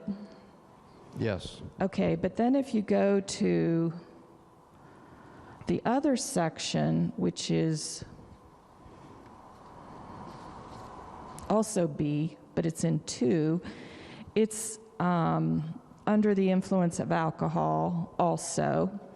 And then in the proviso, it says that when the death is that of a minor, the driver upon conviction shall be imprisoned for an indeterminate sentence of not less than 5 nor more than 15. And I noticed that there is a proviso that I'm just trying to figure out what the difference is between these two sections. Sure. Well, the first one is if the minor is in your car during an accident and you're impaired while driving. Right. Okay, so that's the first one on page 1. On page 2, the proviso is that when there's the death of a minor, the victim is a minor. Well, aren't they both? The victim is a minor? Well, one's in the car, the other one's a death. But I guess the way I'm thinking that they're both a death, right? Or is the first one not a death? If you're in an accident. Oh, the first one is not a death? Correct. Okay, thank you. Thank you for explaining that. I was confused. The gentleman from the 1st, Douglas McGeehan, is recognized. The gentleman from the 62nd, Douglas Hurst, is recognized. Thank you, Mr. Speaker. Would the gentleman yield? Yes. For the life of me, I'm just really trying to figure out what this bill is trying to address, the problem that it's actually trying to address. With a minor being present, and that changes the penalty. I don't quite get the purpose or the reasoning for. Well, if you're driving drunk with a minor in the car, then that increases the penalty. And then also that when the victim is a minor, there's also an increase in penalty as well on the other subsection. Yeah, I kind of get that. I guess what I get hung up on is the idea we're increasing the penalty because a minor is present versus just straight out increasing the penalty for the crime itself. Understood. I'm just kind of hung up on that. I just don't see the reasoning. And if we was going to increase penalty, just increase it straight across the board. That's a policy decision. Okay, thank you. Are there other members who wish to be recognized on the bill? Does the gentleman from the 32nd wish to close debate on the bill? If not, the question before the House is, shall the bill pass? Those in favor of passage will vote aye. Those opposed will vote no. The clerk will prepare the machine.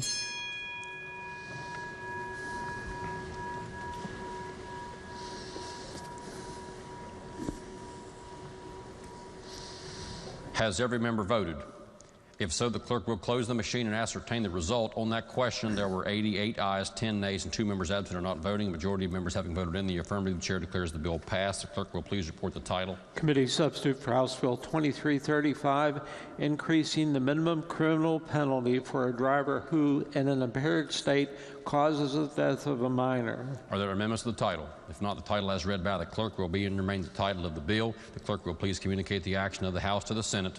Next bill on third reading. Committee substitute for House Bill 2363, relating to Best Interest of the Child Protection Act of 2021. The gentleman of 15th, Douglas Foster.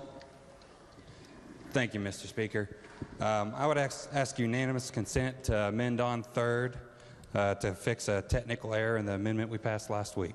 The gentleman of 15th, Douglas Foster, asks unanimous consent to offer an amendment to the bill on third reading. Are there objections? The chair hears no objections. Does the clerk have the amendment? Clerk will read the amendment. Are there objections to having the amendment explained in lieu of having it read? Delegate Foster moves to amend the bill. This is HFA Foster 3-5, number 1. Chair hears no objection. The gentleman of 15th, Douglas Foster, may explain the amendment. Very simply, this is the exact same amendment we passed last week without the technical errors. It was a strike and insert to fix the technical errors that were made last week. Question before the House then is the adoption of the amendment. Are there members who wish to speak to the amendment? If not, then those in favor of adoption of the amendment will please say aye. Those opposed will please say no. The ayes have it. The amendment is adopted. Clerk will read the bill a third time as amended. House Bill 2363. Relating to Best Interest of the Child Protection Act of 2021. Are there objections to having the bill explained in lieu of having it read? There are no objections. The gentleman of 15th, Douglas Foster, to explain the bill. Thank you, Mr. Speaker. I stand in support of this bill and wanting to explain to you what it does a little bit. It moves the custody starting point from where it is now in caretaking functions such as bathing, feeding, along those lines of the child, to the 50-50 is where we start. And essentially what that does is co-equal shared parenting, showing that that's in the best interest of the child. There's something to go towards. The parents, basically parents are asking just to spend time with their kid, and our courts are getting in the way of that. What this bill does is start at 50-50, absent exigent circumstances such as domestic violence, child abuse issues, to depart from 50-50.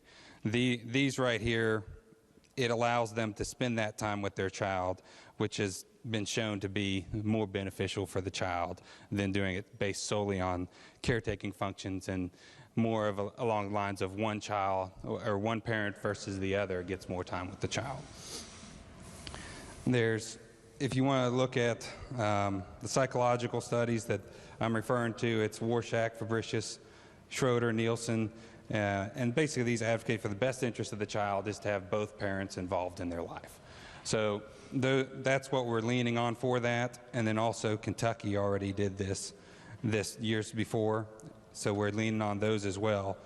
But what the bill does is on temporary, permanent, and permanent parenting plan and request for modification makes that change from caretaking functions to the starting point is 50-50 custody of the child.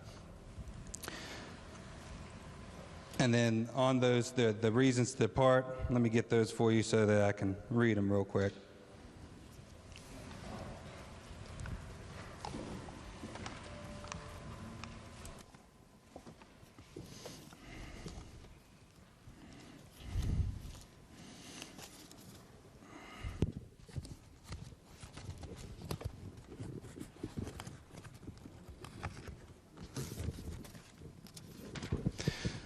Sorry about that. So the limiting factors, these are reasons to depart from 50-50.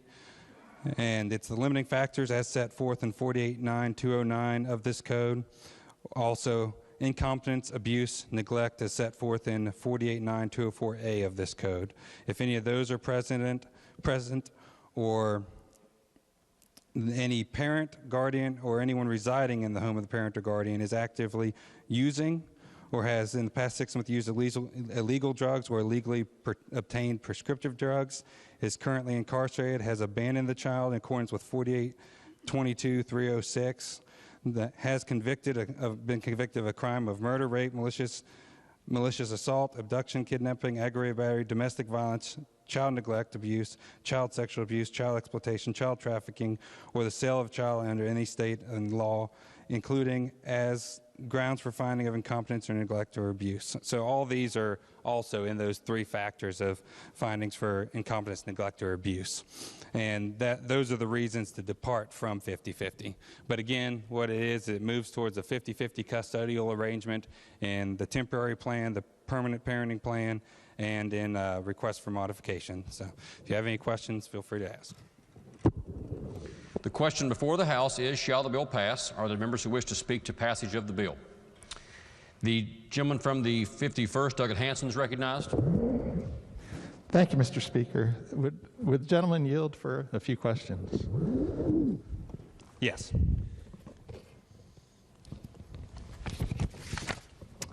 Thank you. I'm looking at the strike and insert. I don't see page numbers, but I'm going to refer to section numbers. About halfway or 2/3 through the amendment is section 48-9-401, modification of a parenting plan. And I have a question about that. It appears to me that the amendment still allows parents to petition the court to change a parenting plan that has, even if that parenting plan has been issued in the past. I just wanted to confirm if that's the case. Petition the court. So I couldn't understand what you're saying. Petition the court for what? To modify the parenting plan for shared parenting. Yes, they can petition the court for a modification, and that happens right now. Anybody at any time can petition for a modification for a significant change in circumstances. That's current law and also applies in this bill. But can they only do that if there's a significant change in circumstances, or can they petition the court? That's correct. A significant change in circumstances, and if you want it, as it applies to this bill, the passage of this bill dealing with 50-50 custody is considered a significant change in circumstances, and yes, that somebody could ask the court for a hearing based on the significant change in circumstances as this bill passing. Okay, so just to be clear, the circumstances within the family may not have changed, but the act of the legislature passing the bill would in and of itself be a significant change. Yes, because we're establishing that 50-50 co-equal shared parenting is in the best interest of the child, and therefore somebody could petition the court for a modification. My second question is closer to the beginning of the bill. It's in section 48-1-241. And it has a definition of shared physical custody.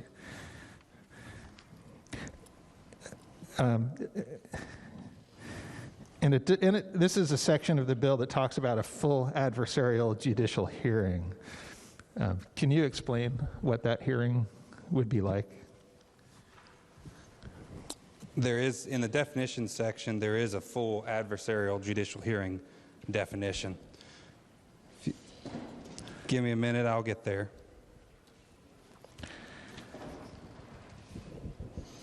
Uh, 48-1-217A is full adversarial judicial hearing defined.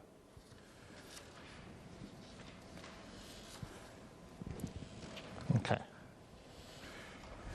And then my last question is closer to the start in section 48-1-220, definition of decision-making responsibility.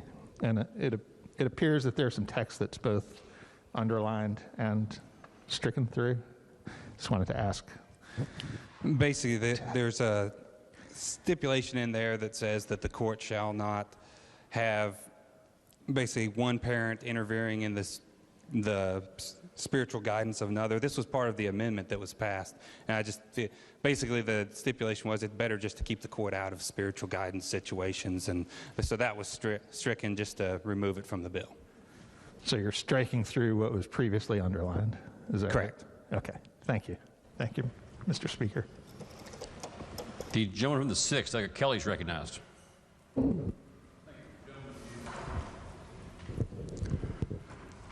Good morning. The presumption of 50-50 begins at what part of this process? At the temporary hearing. Is there any testimony from parents at the temporary hearing? There would be. There would be. Right now, it's generally a 15, 30-minute hearing, and from my understanding of talking to some family court judges, and that temporary hearing, there's information given, and in the amendment, we struck out the full adversarial hearing in the temporary hearing, and the reason for that is that way still information for proffer information can still be given to the judge at that time.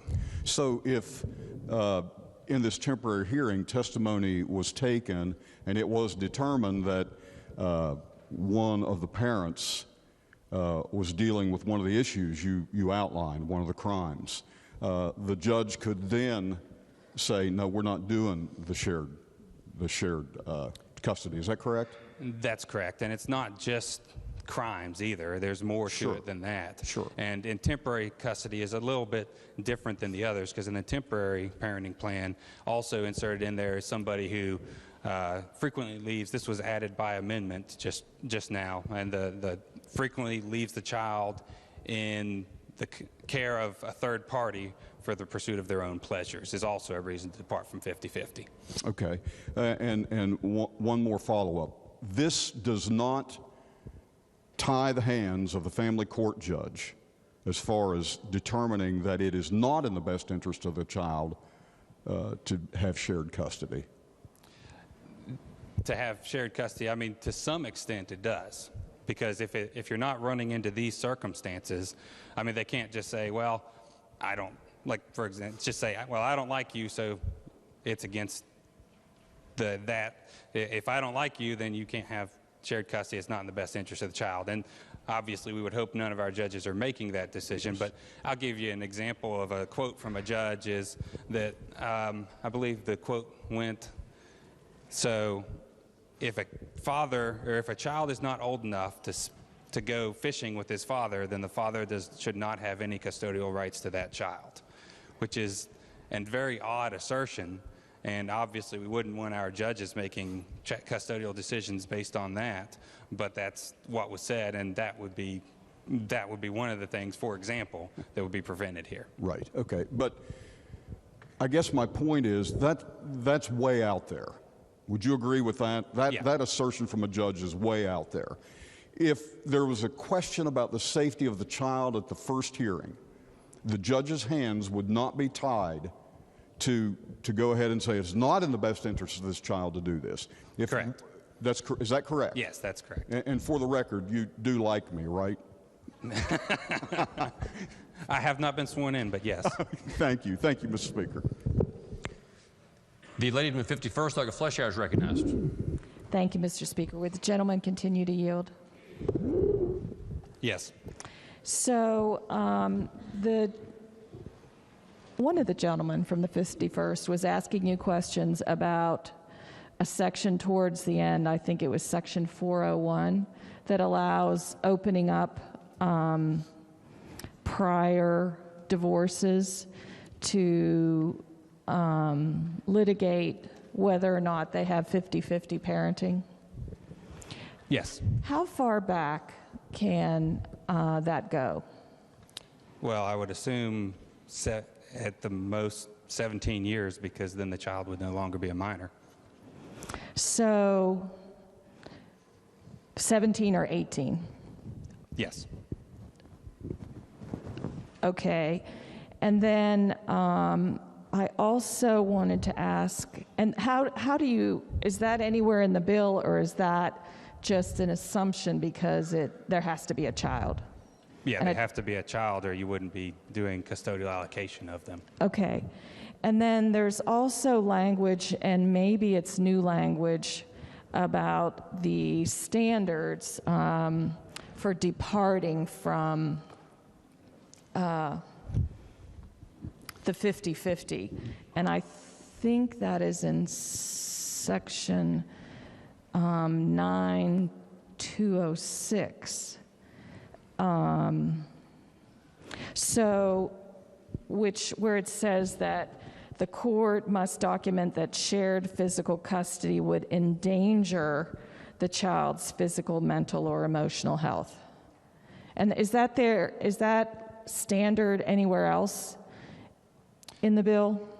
There's several standards, but yes, that's where it's at, and it would apply to the temporary parenting plan, permanent parent plan, and this request for modification, all three. Okay, so if you think that 50-50 is not in the best interest of your child, you have to show that your child would be placed in danger in order to reverse that presumption. There's quite a few, and I read them just at the beginning of this. There's quite a few reasons. It's not just showing that they're in danger, but also any of the reasons to depart that I just read previously. Right. I understand that. Okay, thank you. Thank you very much, and thank you, Mr. Speaker. The gentleman at 36, Dr. Pritt, recognized. Thank you, Mr. Speaker. Will the gentleman yield? Yes. Okay, so let's say we have a situation where two people haven't been married, and let's say one of the parents had a drug problem, and let's say that they intermittently had contact with the child over the course of 5 years. The child was mostly staying with one of the parents. And let's say that every couple of months, the other parent would show up to see the child, and after that happens, they would just see him for maybe in half an hour or so. And they had a drug problem, and 5 years later, let's say they didn't have a drug problem. They haven't met the definition of abandonment because they're still maintaining to see the child. And after the 5 years, they go into the courtroom. The other person cannot prove up any of those other limiting factors. Based on this statute, there would be a presumption of 50-50. That's correct. Because, and that's the thing, if somebody has been clean for 5 years from a drug abuse addiction, we actually have priorly passed bills in here that allow someone to get their driver's license and get back to work after that 5-year time frame, even along the lines of getting food stamps and those. I believe that it would also be right to have that child be able to have access to that parent after that time frame. Okay, and they can't have access to that parent right now under the current statute? They can, but the issue is it would also have to be based on caretaking functions or even the discretion of the judge choosing not to give access to that child. Okay. But the presumption under that, and let's say the person didn't have a drug problem. Let's say the person was just not showing up for 5 years. And when they're not showing up for 5 years, and they might see them, I don't know, an hour every couple of months. And they decide after 5 years, they want to go to court and they want to get 50-50. The presumption would be 50-50. Yes, the presumption is 50-50 if you do not meet any of these circumstances. Okay. All right. Thank you. Lady in 51st, Leggett Walker, is recognized. Thank you, Mr. Speaker. The gentleman yield. Yes. You and I have discussed this bill, and I thank you for yielding. But I do have several questions from several constituents. So starting, will the bill deprive family court of the ability to make factual determinations and consider the best interests of the child? No, it will not when it's underneath these situations. So those situations are also there, but it's basically saying that 50-50 is in the best interest of the child as long as we do not run into any of the situations that were previously described. Yes, sir. Yes or no, does the bill limit the discretion of the judge? It will limit the discretion to the judge to some extent. Thank you. How many family court judges do we have in the state of West Virginia? My understanding is 55. I may not be entirely correct there. Is there any provisions in the bill around income disparities between the parents or the households that the child will be in? Say that again, sorry. Is there any provisions in the bill around income disparities between the parents and or the household the child will be in? There's not on income disparities. Thank you. Will this bill affect public benefits to the custodial or non-custodial parent? No, it will not. So if we give 50-50 custody, it's not going to affect Medicaid, SNAP, WIC, or TANF to one of those parents?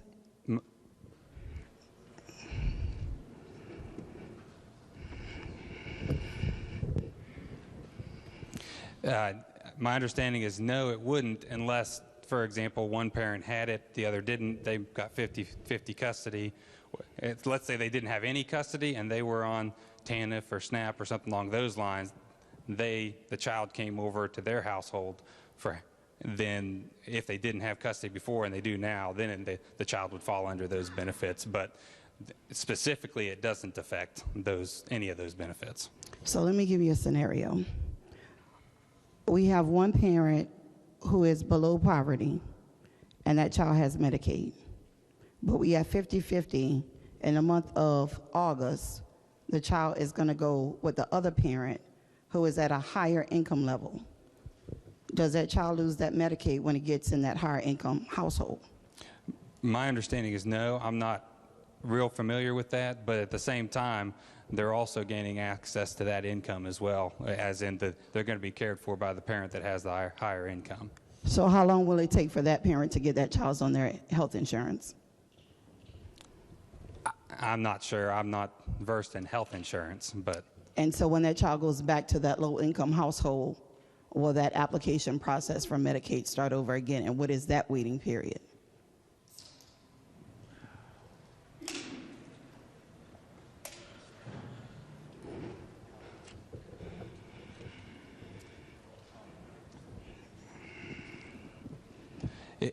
My understanding is it takes usually 30 days, and it's by the order of the judge as to how that would apply. So we could say approximately, and our DHHRs are always behind that this child may not have insurance for at least 30 days when they go back to that household. It depends, because obviously that child has been on something up until the point of the temporary order or the permanent parenting plan. Okay. Will this bill affect dependent credit on taxes? No. How many other states have presumption of automatic 50-50 custody? My understanding is there's 2. Did it increase or decrease their family court hearings? It actually decreased their family court hearings. So whenever we did 50-50 custody, and the numbers I have in front of me are from Kentucky, and court cases in family court dropped by 11% in the 2 years following. So in Kentucky, were they allowed to open existing child custody agreements? No, they were not. Can this bill alter the amount of child support payment? Say that one more time. Can this bill alter the amount of child support payment? There's nothing regarding child support in this bill. But if you have 50-50 parent agreement, and we know the child support formula, could it possibly alter that child support? It could possibly, but this bill doesn't address any child support. I understand, but it is the best interest of Child Protection Act. Thank you. How will this bill protect children in abusive environments such as alcohol abuse? That's one of the stipulations to depart from 50-50. Thank you. Do you know if we have a backlog of current cases in family court? I am aware that some counties do have a backlog. Do you know how many?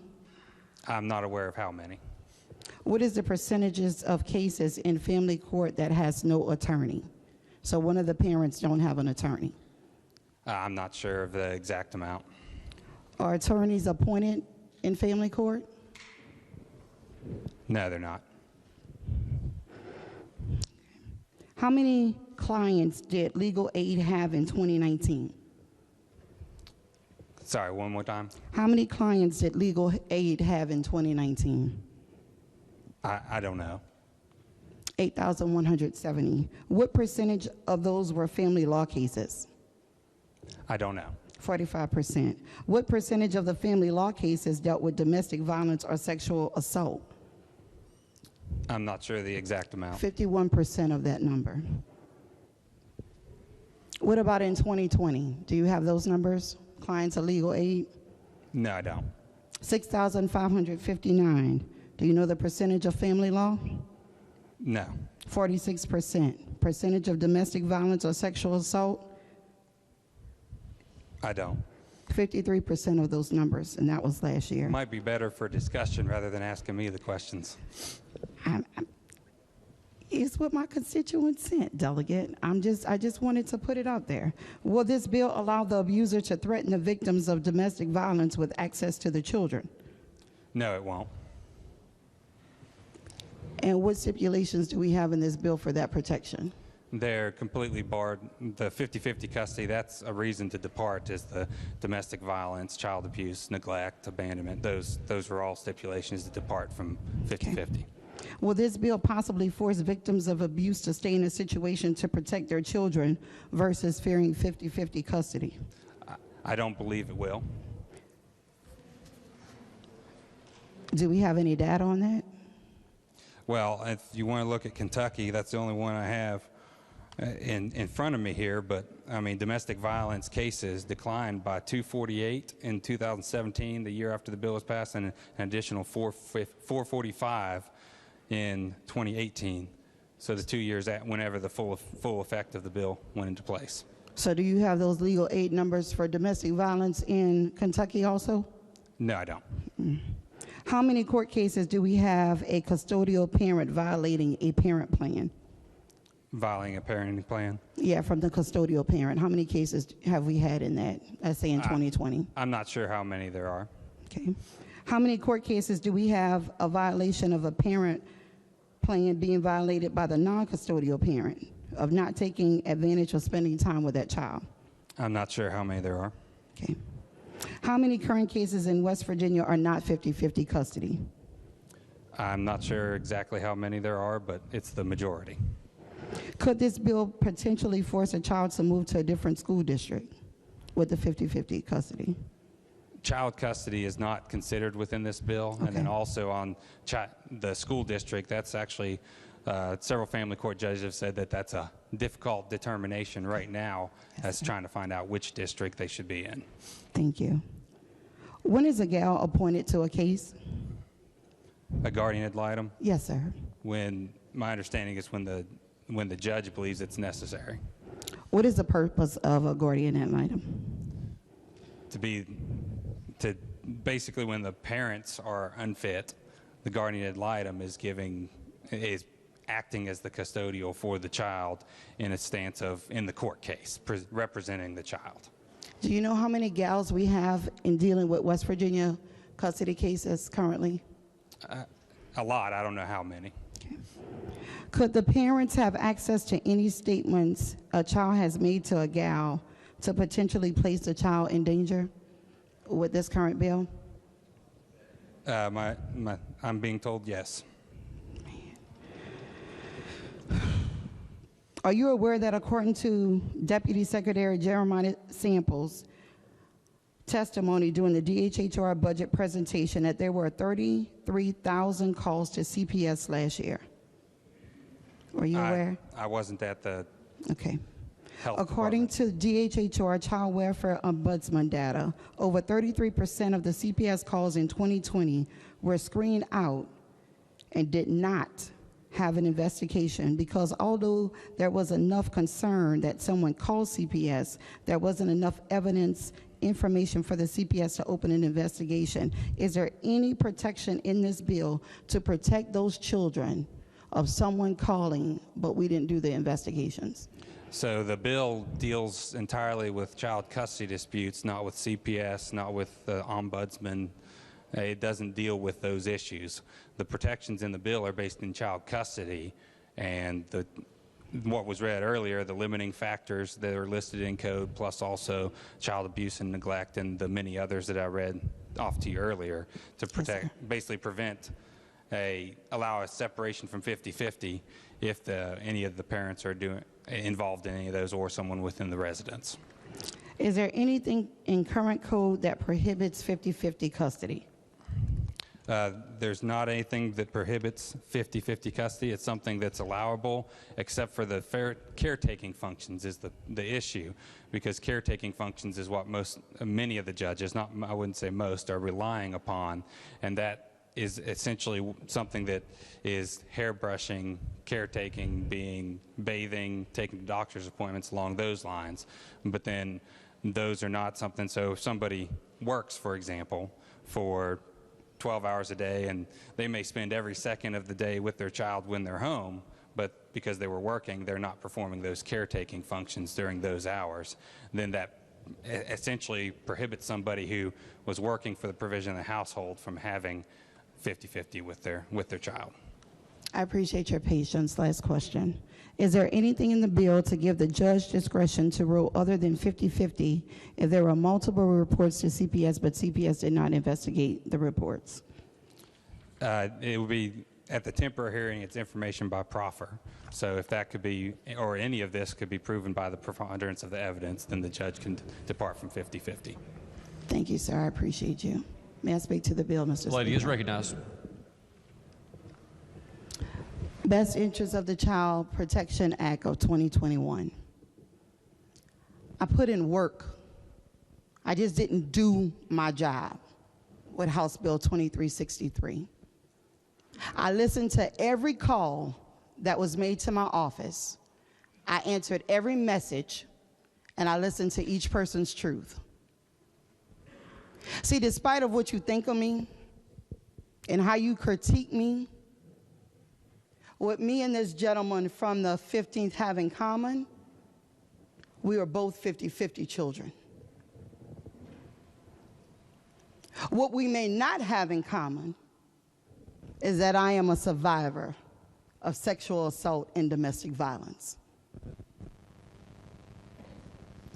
What you may not also understand or know is that I'm poor.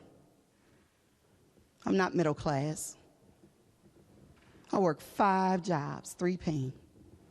And there's no way that I could even afford the attorney's fees. But what I am, and what I will always be, is not that word that you see on the birth certificate that has Danielle M. Walker. That's mother. I'm a mama. And I listen to mamas, and I listen to daddies, and I listen to the discrimination and the prejudice that this was a mad dad's bill. Disgusting for anyone who said that. I heard that this was a bill for women who was scorned, who was crazy, who didn't know how to let go. That is even more disgusting. Because all of those statements of all those calls that I received had nothing about protecting the doggone child. Right when I leave from here last year in March 2020, I have sat, I have talked to, I have stayed outside of courtrooms with non-custodial parents, male, female, or if they choose to identify as non-binary, using the pronouns of they and them. So this is very near and dear to my heart. And I've been on the other side also. We didn't use STEP in my family, so they are my children. And at certain points, yes, I felt that they needed to be with me 200% of the time, and that's not even functional. We don't even have that. But everybody goes through this thing called life. We sat in here on Friday. The delegate from District 32 says the judge understands who they are dealing with. We also said that may versus must in the court. So the judge knew what they were doing on Friday, but on Monday morning, we're going to dictate to the judge because we know better. I take it. A delegate from District 35 says the word may is a big deal, but it's hypothetical of what could be. some of my questions couldn't be answered. Best interests of the child. One household has Medicaid and SNAP and WIC. The other household doesn't need it. Be blessed. But the wait time that child has to wait to get back to their needs. Best interests of the child. Susan Perry, family law master for 10 years after retiring. She also sat as being a substitute for family court judges. Had an editorial printed. How could we improve the lives of the children? Providing a well-trained domestic relations mediator for every family court. I didn't see anyone enter a bill about that.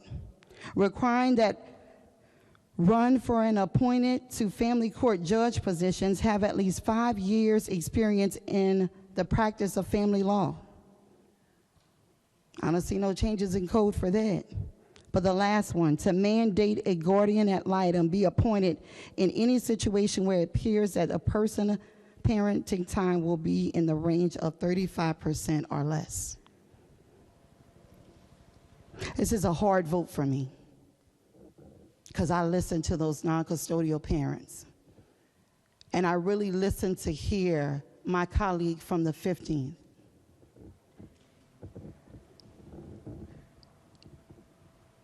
And I had a conversation with my father on last night. And I never get my father involved in my job that I do here.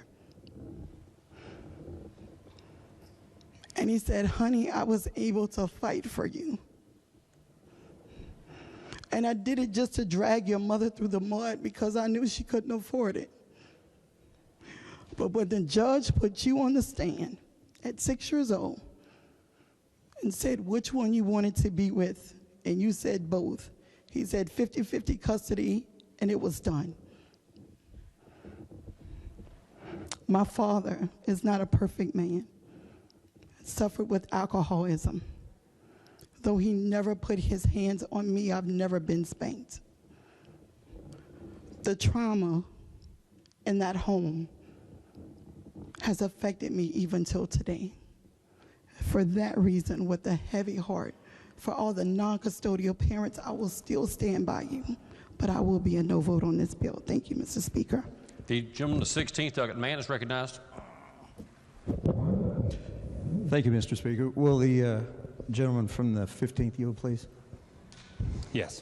From what I understand and from what I've heard, and we've talked about insurance or benefits and that kind of thing, this is, whether you're married or not, generally those children are on one or the other, right? When you go to your first hearing. My understanding is yes. Right, right. So at that time, I would assume that the judge deciding 50-50 on the child or children, they will still be carried on the insurance plan that's currently in effect. Is that right? It's at the discretion of the judge. Which is generally the discretion that they do. That's what that was my understanding, yes. Right. Been through that, and so have a lot of my friends, and I understand how that works, just from experience. But things that parents have to go through a lot of times. May I speak to the bill? Thank you for yielding. A lot of times, and we all have different stories and experiences and so forth. I was not from a divorced home, but my children have been. For one reason or another, whether you wanted that divorce or not. And I know from some experiences, including my own, for whatever reason, you don't get to spend a lot of time with those children, your children.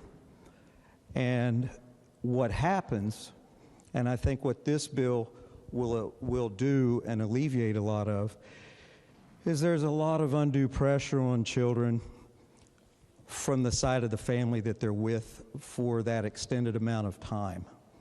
A lot of influence. Your mother was this, or your father was this. It just depends. And as a result of that, depending on the age of the children, they want to believe their mother, they want to believe their father, and again, they may be with one of the parents and grandparents that continually talk to that child and say things that may not be true. So from what I see of this bill, it gives an opportunity. A lot of times not just the grandparent misses out, or excuse me, the parent misses out, but the grandparent or other siblings do as well. And I think this is a bill that in most instances is in the best interest of the child. We have constituents tell us, you didn't vote the way I wanted you to, and you're here to represent me. Well, we represent most and do our best. And in the case of the best interest of the child, we want to do what's best in most instances and cases. And then we want to let the judge decide, and hopefully that judge uses his discretion and his experience and listens. And then obviously that judge makes a decision from there. But I just want to say I do like this bill. I'm going to support this bill and vote yes. I do appreciate the comments that I have heard in the chamber today from other experiences. But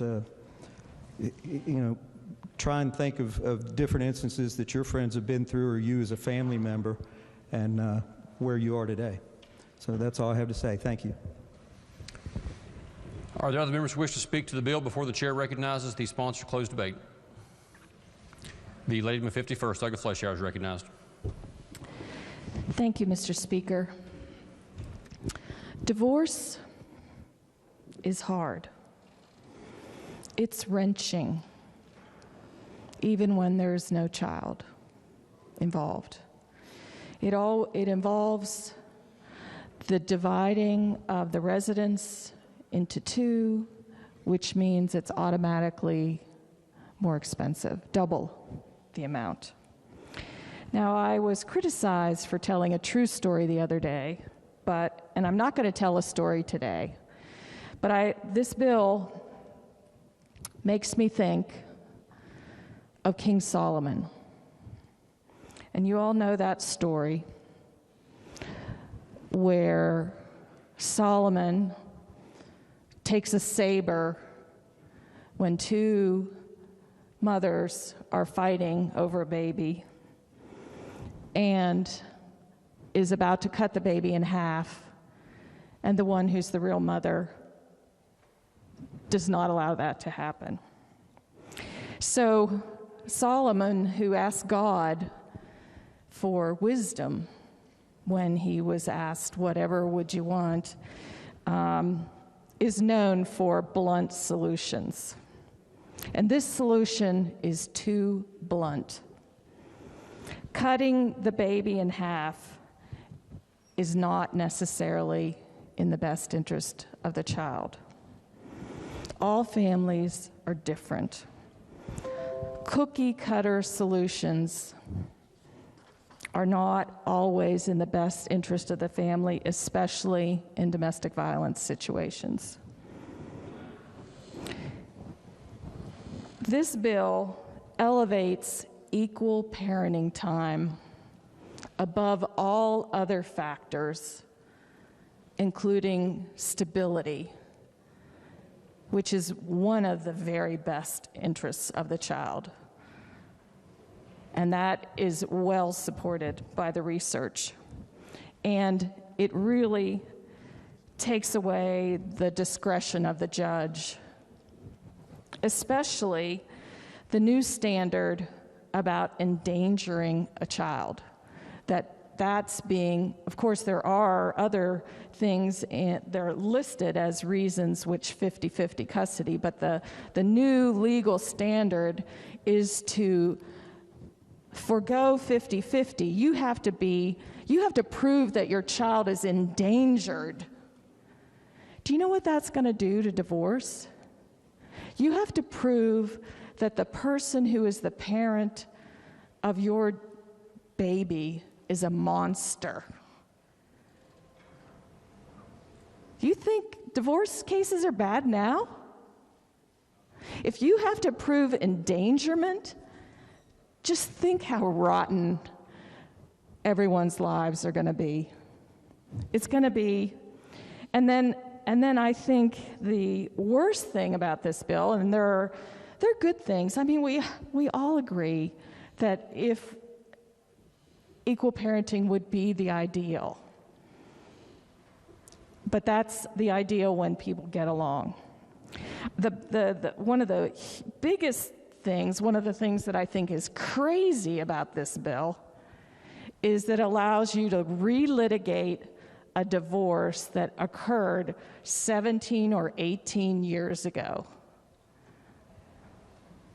Talk about the caseload of the family law court and of the circuit court and of the Supreme Court. We're just going to allow revenge to be part of our family law. And like I said, it's wrenching no matter what. But stability is important to children. And this bill goes too far. And I am voting no and urge everyone to do so.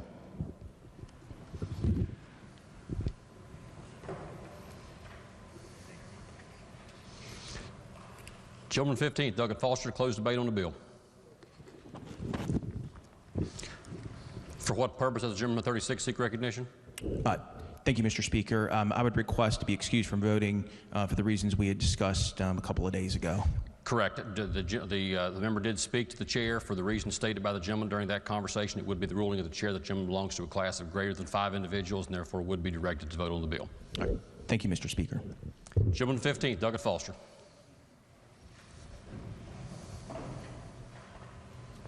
Thank you, Mr. Speaker. This bill moves the starting point in custody decisions to the middle, to 50-50. Right now, we're at the caretaking functions as described before. Divorce is a difficult thing. As the gentlelady from the 51st mentioned, she's been through it, I've been through it. I would be classified as a 50-50 child. And going through that, obviously I believe that that was the best situation for me, because me and my brother and sister, because I'm here proposing this bill today. But divorce is difficult no matter what. Parents, they will never get along. That's one thing you can guarantee 100% of the time they're going to not get along when they go through a divorce. It just happens. But in that, kids do not fare well with only one parent. And that's something that's been proven time and time again. I mentioned the Warshak study, Fabricia study, Schroeder, Nielsen. I mean, these are all studies that would indicate that what's best for the kid is to have both parents involved in their life. And obviously we would want, in a divorce situation, for the divorce just not to happen and two loving parents be able to just take care of the kid all the time. But that's just not the way our society works. So what this does is provide the best chance for this child to have both parents involved in their life, to be able to have both of them there to care for them. And these are loving parents that want to be involved in the child's life. They're asking for it. And the problem is our family court system, our judicial system is preventing it.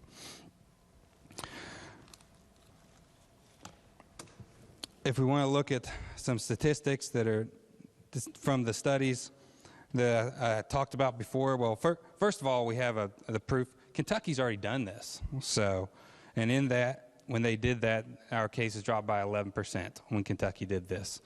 They have not rescinded it, so obviously they haven't had problems, and they passed the initial in 2017. And their cases dropped by 11%. Also, their domestic violence cases dropped. But the statistics kind of going into why this is the best interest of the child and why I decided why it's titled Best Interest of the Child Protection Act. Children that come from single-parent homes are 2 times more likely to commit suicide.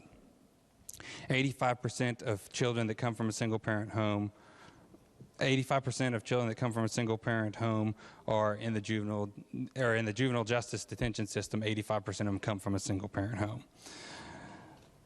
And then also, if we really want to get to what's best for the child, why don't we just ask them?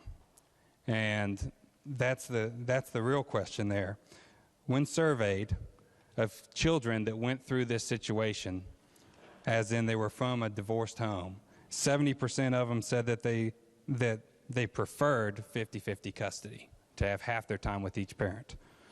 But also, on top of that, kids that did not have equal time with each, or kids that did have equal time with each parent, when surveyed alone, 93% of them said that it was the best option.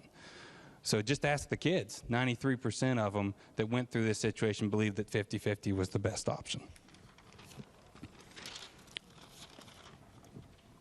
And in closing, I mentioned before to you the studies of psychologists that prove that this is the best interest of the child. Kentucky has already had positive results in passing this bill, and the children believe that this is the best solution.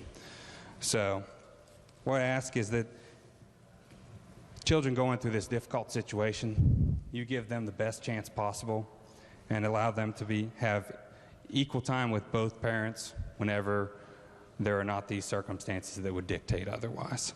So I would ask that you vote in favor of this bill and give these kids the best opportunity possible. Thank you, Mr. Speaker.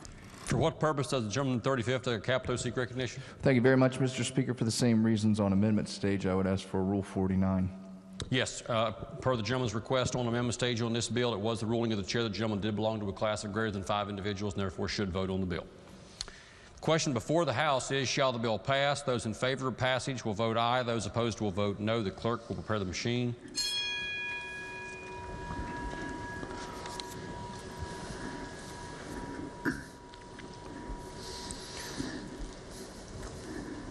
Has every member voted?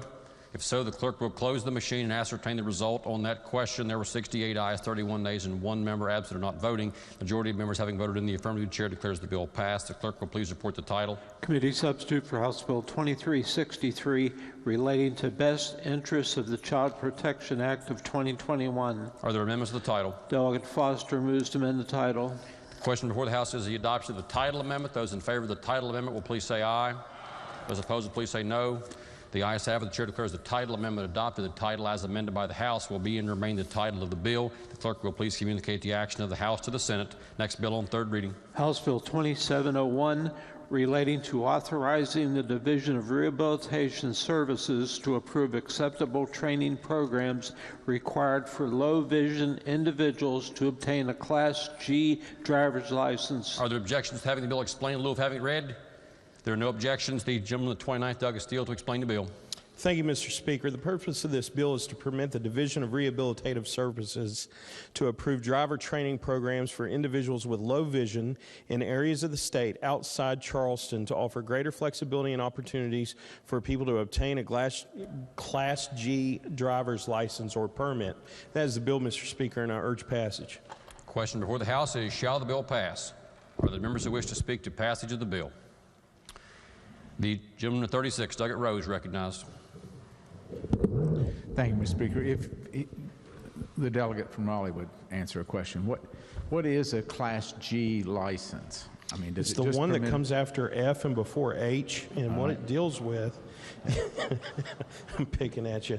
It is for low vision individuals that have to use from what we were explaining, kind of a telescopic type of sight that assists them in driving. But in other words, they have to have this particular kind of device in order to be able to drive? That's correct. And right now, the only place for these individuals to train with the equipment is in Charleston. And what the Division of Rehabilitative Services wants to do is to be able to provide that at other DMV or other locations. So like somebody from Martinsburg doesn't have to come to Charleston to get that training. They can get it there in Martinsburg or down in Beckley or wherever that individual is located. Are there any special restrictions on their driving other than that they have to have I believe it has to do with the equipment, from what I understand. Thank you, sir. Thank you, Mr. Speaker. Are there other members who wish to speak to passage of the bill? If not, those in favor of passage of the bill will vote aye. Those opposed will vote no. The clerk will prepare the machine.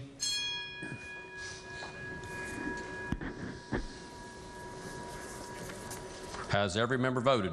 If so, the clerk will close the machine and ascertain the result. On that question, there were 99 ayes, 0 nays, and 1 member absent or not voting. Majority of members having voted in the affirmative, the chair declares the bill passed. The clerk will please report the title. House Bill 2701, relating to authorizing the Division of Rehabilitation Services to approve acceptable training programs required for low vision individuals to obtain a Class G driver's license. Are there amendments to the title? If not, the title as read by the clerk will be and remain the title of the bill. The clerk will please communicate the action of the House to the Senate. Next bill on third reading. House Bill 2709, providing that the aggregate liability of a surety on a consumer protection bond under the West Virginia FinTech Regulatory Sandbox Program does not exceed the principal sum of the bond. Are there objections to having the bill explained in lieu of having it read? There are no objections. The gentleman of 35th, Delegate Capito, to explain the bill. Thank you very much, Mr. Speaker. Actually, the purpose of the bill is exactly what the short title up there says. We established the West Virginia FinTech Regulatory Sandbox Program last year. We are making tweaks to that code right now. And what this bill before you does, it provides that the aggregate liability of a surety on a consumer protection bond under that program does not exceed the principal sum of the bond. That's the bill, and I urge passage. The question before the House is, shall the bill pass? Are there members who wish to speak to passage of the bill? If not, those in favor of passage will vote aye. Those opposed will vote no. The clerk will prepare the machine.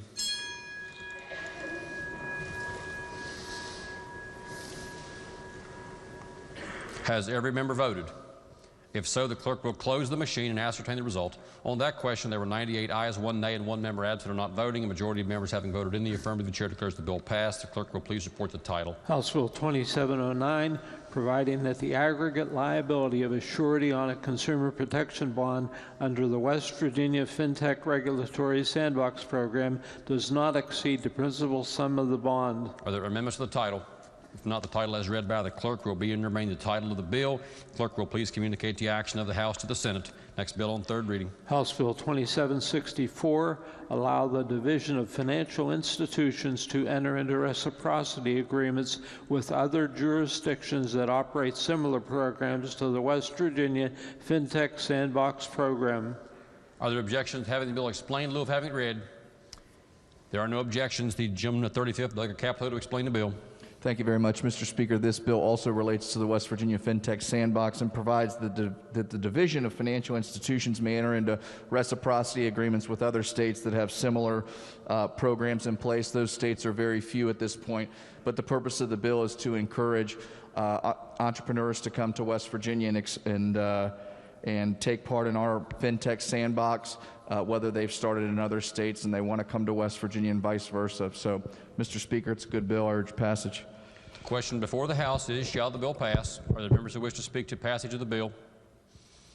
If not, those in favor of passage will vote aye. Those opposed will vote no. The clerk will prepare the machine.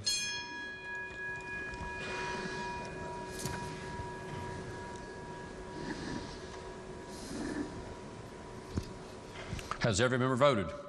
If so, the clerk will close the machine and ascertain the result. On that question, there were 97 ayes, 2 nays, and 1 member absent or not voting. Majority of members having voted in the affirmative, the chair declares the bill passed. The clerk will please report the title. House Bill 2764, allow the Division of Financial Institutions to enter into reciprocity agreements with other jurisdictions that operate similar programs to the West Virginia FinTech Sandbox Program. Are there amendments to the title? If not, the title as read by the clerk will be and remain the title of the bill. The clerk will please communicate the action of the House to the Senate. Next bill on third reading. Committee substitute for House Bill 2765, relating to allowing emergency management and operations vehicles operated by airports to use red flashing warning lights. Are there objections to having the bill explained in lieu of having it read? There are no objections. The gentleman of 35th, Delegate Capito, to explain the bill. Thank you, Mr. Speaker. In our code right now, we have defined what vehicles are able to use certain color of flashing lights on the roads. We're adding a classification of vehicles to that list, and that classification will allow emergency management and operation vehicles operated by airports to use red flashing lights. Mr. Speaker, I urge passage of the bill. The Question before the House is, shall the bill pass? Are there members who wish to speak to passage of the bill? If not, those in favor of passage will vote aye. Those opposed will vote no. The clerk will prepare the machine.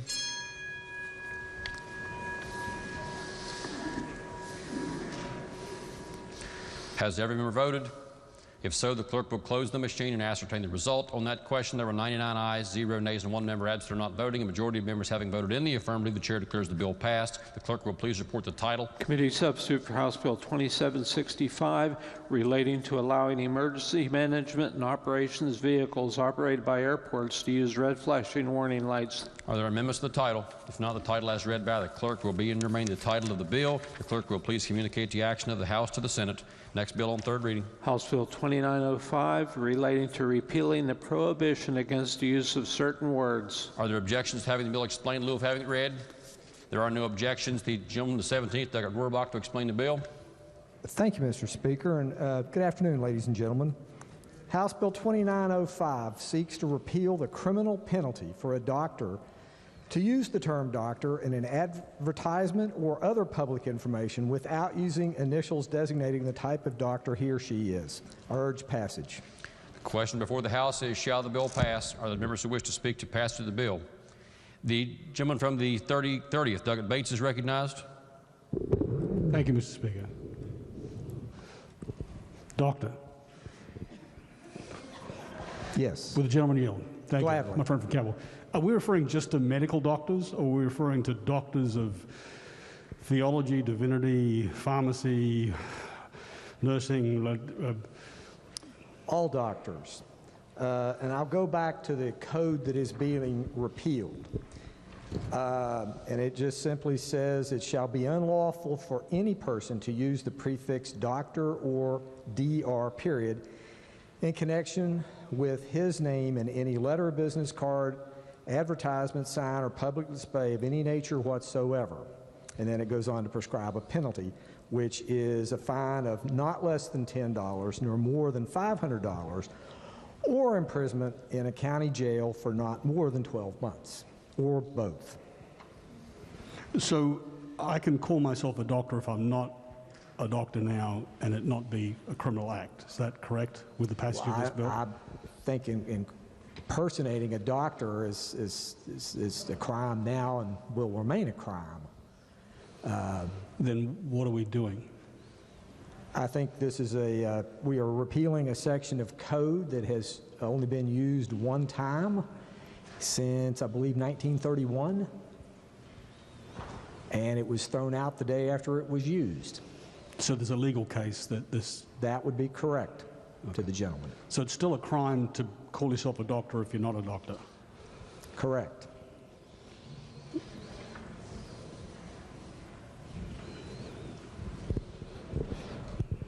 So we're just repealing the penalty?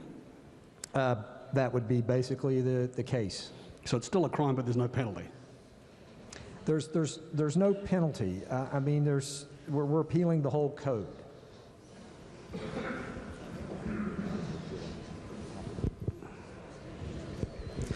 Yeah, what we're really doing is just repealing the initials following your name.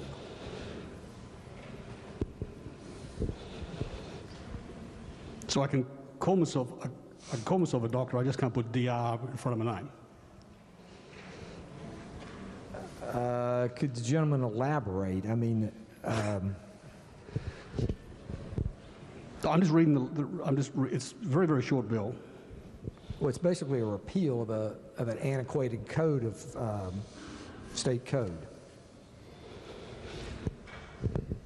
So let me ask the question one more time. So with the passage of this bill,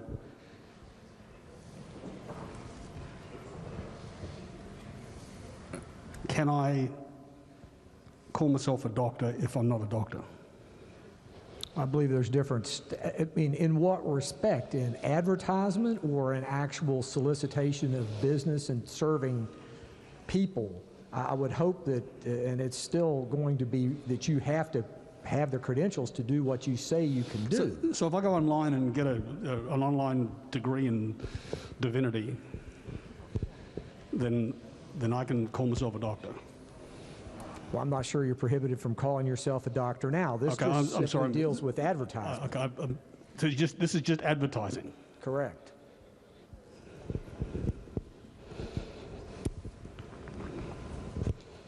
So I just don't see the word advertising anywhere in the...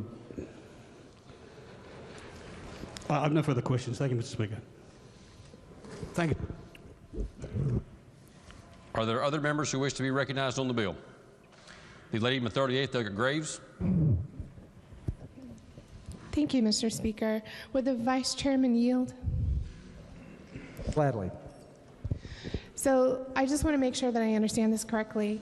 If let's say a doctor of sociology went onto TV and did an ad, which happens to be what you would expect maybe a medical doctor to be doing an ad for, let's say for some kind of new pill.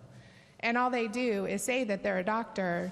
Is that possible if we remove this prohibition?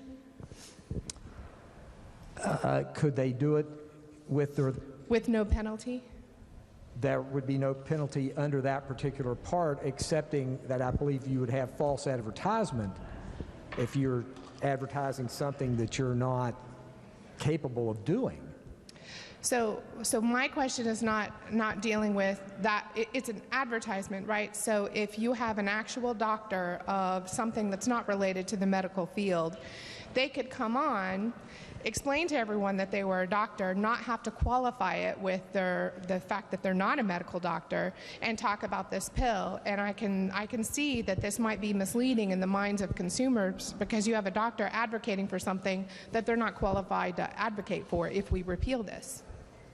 I assume that would be possible, but I still think you'd have some false advertisement claims in there. Could I also ask, so in your opinion as a doctor, do you mentioned that we only had one case that this actually was brought to court, but don't you think that it's at least possible that having this in code prevents some of the very things that we would be trying to prevent? Like, for instance, having a bunch of court cases where people are misleading the public? Well, okay, I'm going to make one minor correction. There was charges filed, dropped the next day, so there was never actually a case brought to court. So I think the premise of my argument stands in that by having this in code, we deter doctors from misleading the public. Would you agree? I guess that would be possible, although it's unlikely that, but sure, the gentlelady could be correct. Thank you. No further questions.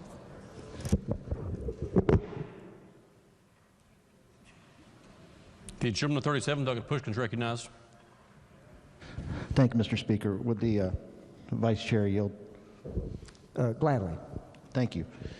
I asked this question in committee, but once again, for the benefit of the body, has anybody ever been arrested for using doctor on a sign without saying what they were a doctor of? Or have they been charged with this crime, should I say? Charged, yes. Okay. And that was recently? Yes, correct. Okay.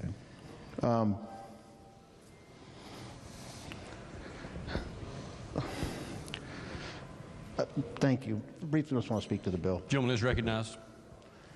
They're asking questions in committee. I kind of figured out where this bill was coming from. I think it's, that we're spending this much time on it when it happened one time to one person running for office because they put doctor on a campaign sign. To me, it's a bit much for us to be taking up this much precious legislative time on a bill that related to one campaign sign strategically placed to possibly divert people's attention from another crime. Are there other members who wish to speak to passage of the bill? Does the gentleman wish to close debate on the bill? Gentleman of 17th, Douglas Rohrbach. Thank you, Mr. Speaker. As you just alluded to from the gentleman from the 37th, I believe, the gentleman from Kanawha, this bill was very important to the one gentleman that was charged, and the charges were dropped the next day. So I would urge passage of this bill. Thank you, Mr. Speaker. Question before the House is, shall the bill pass? Those in favor of passage will vote aye. Those opposed will vote no. The clerk will prepare the machine.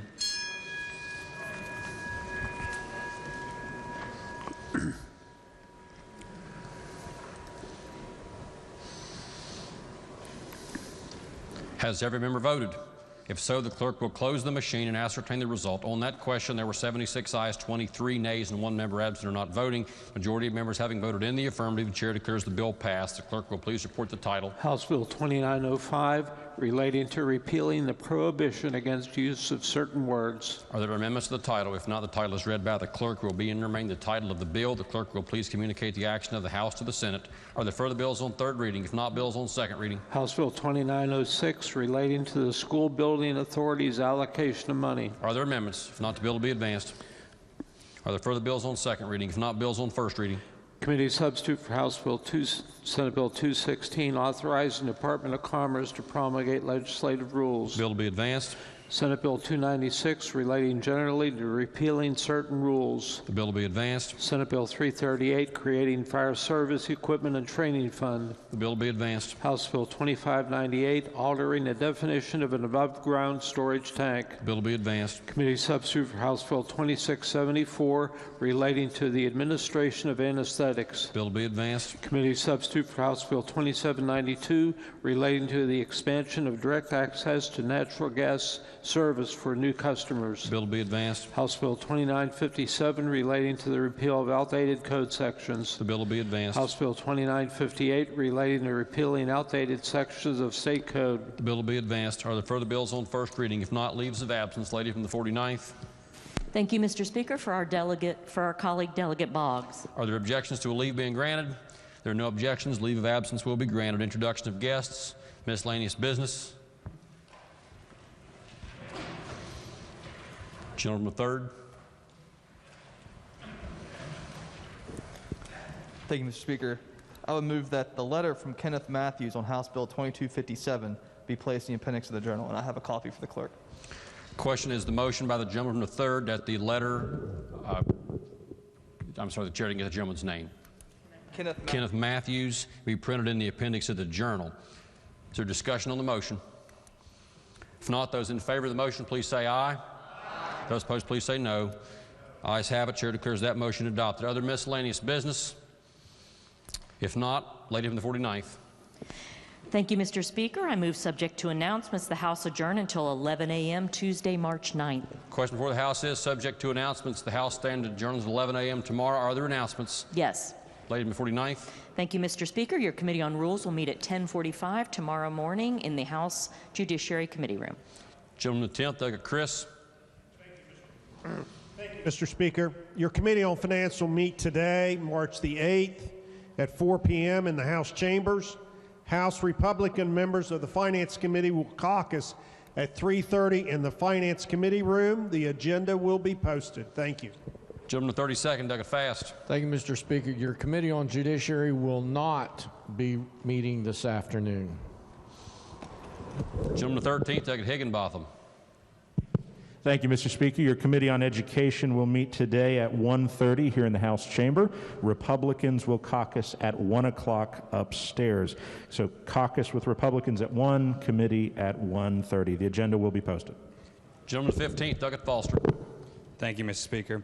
Your Committee on Government Organization will meet at 1 p.m. today in the Government Organization Committee room.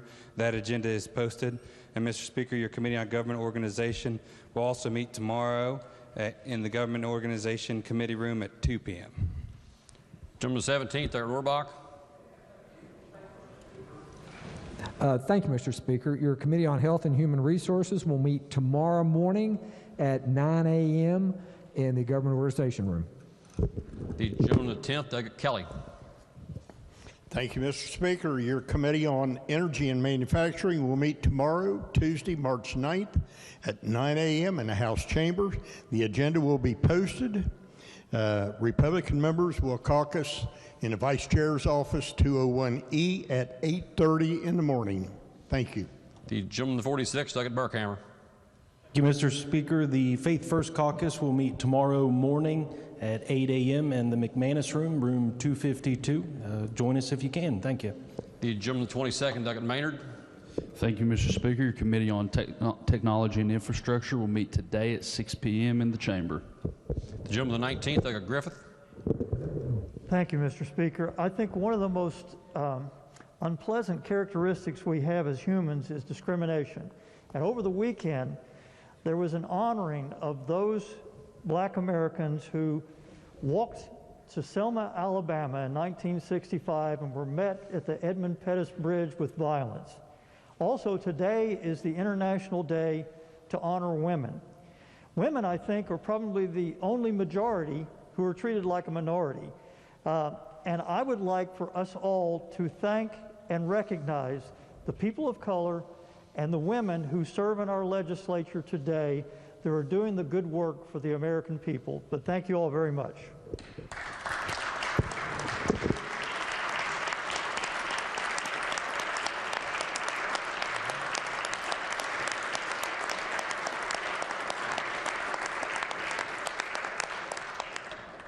Gentleman 28, Doug Pack.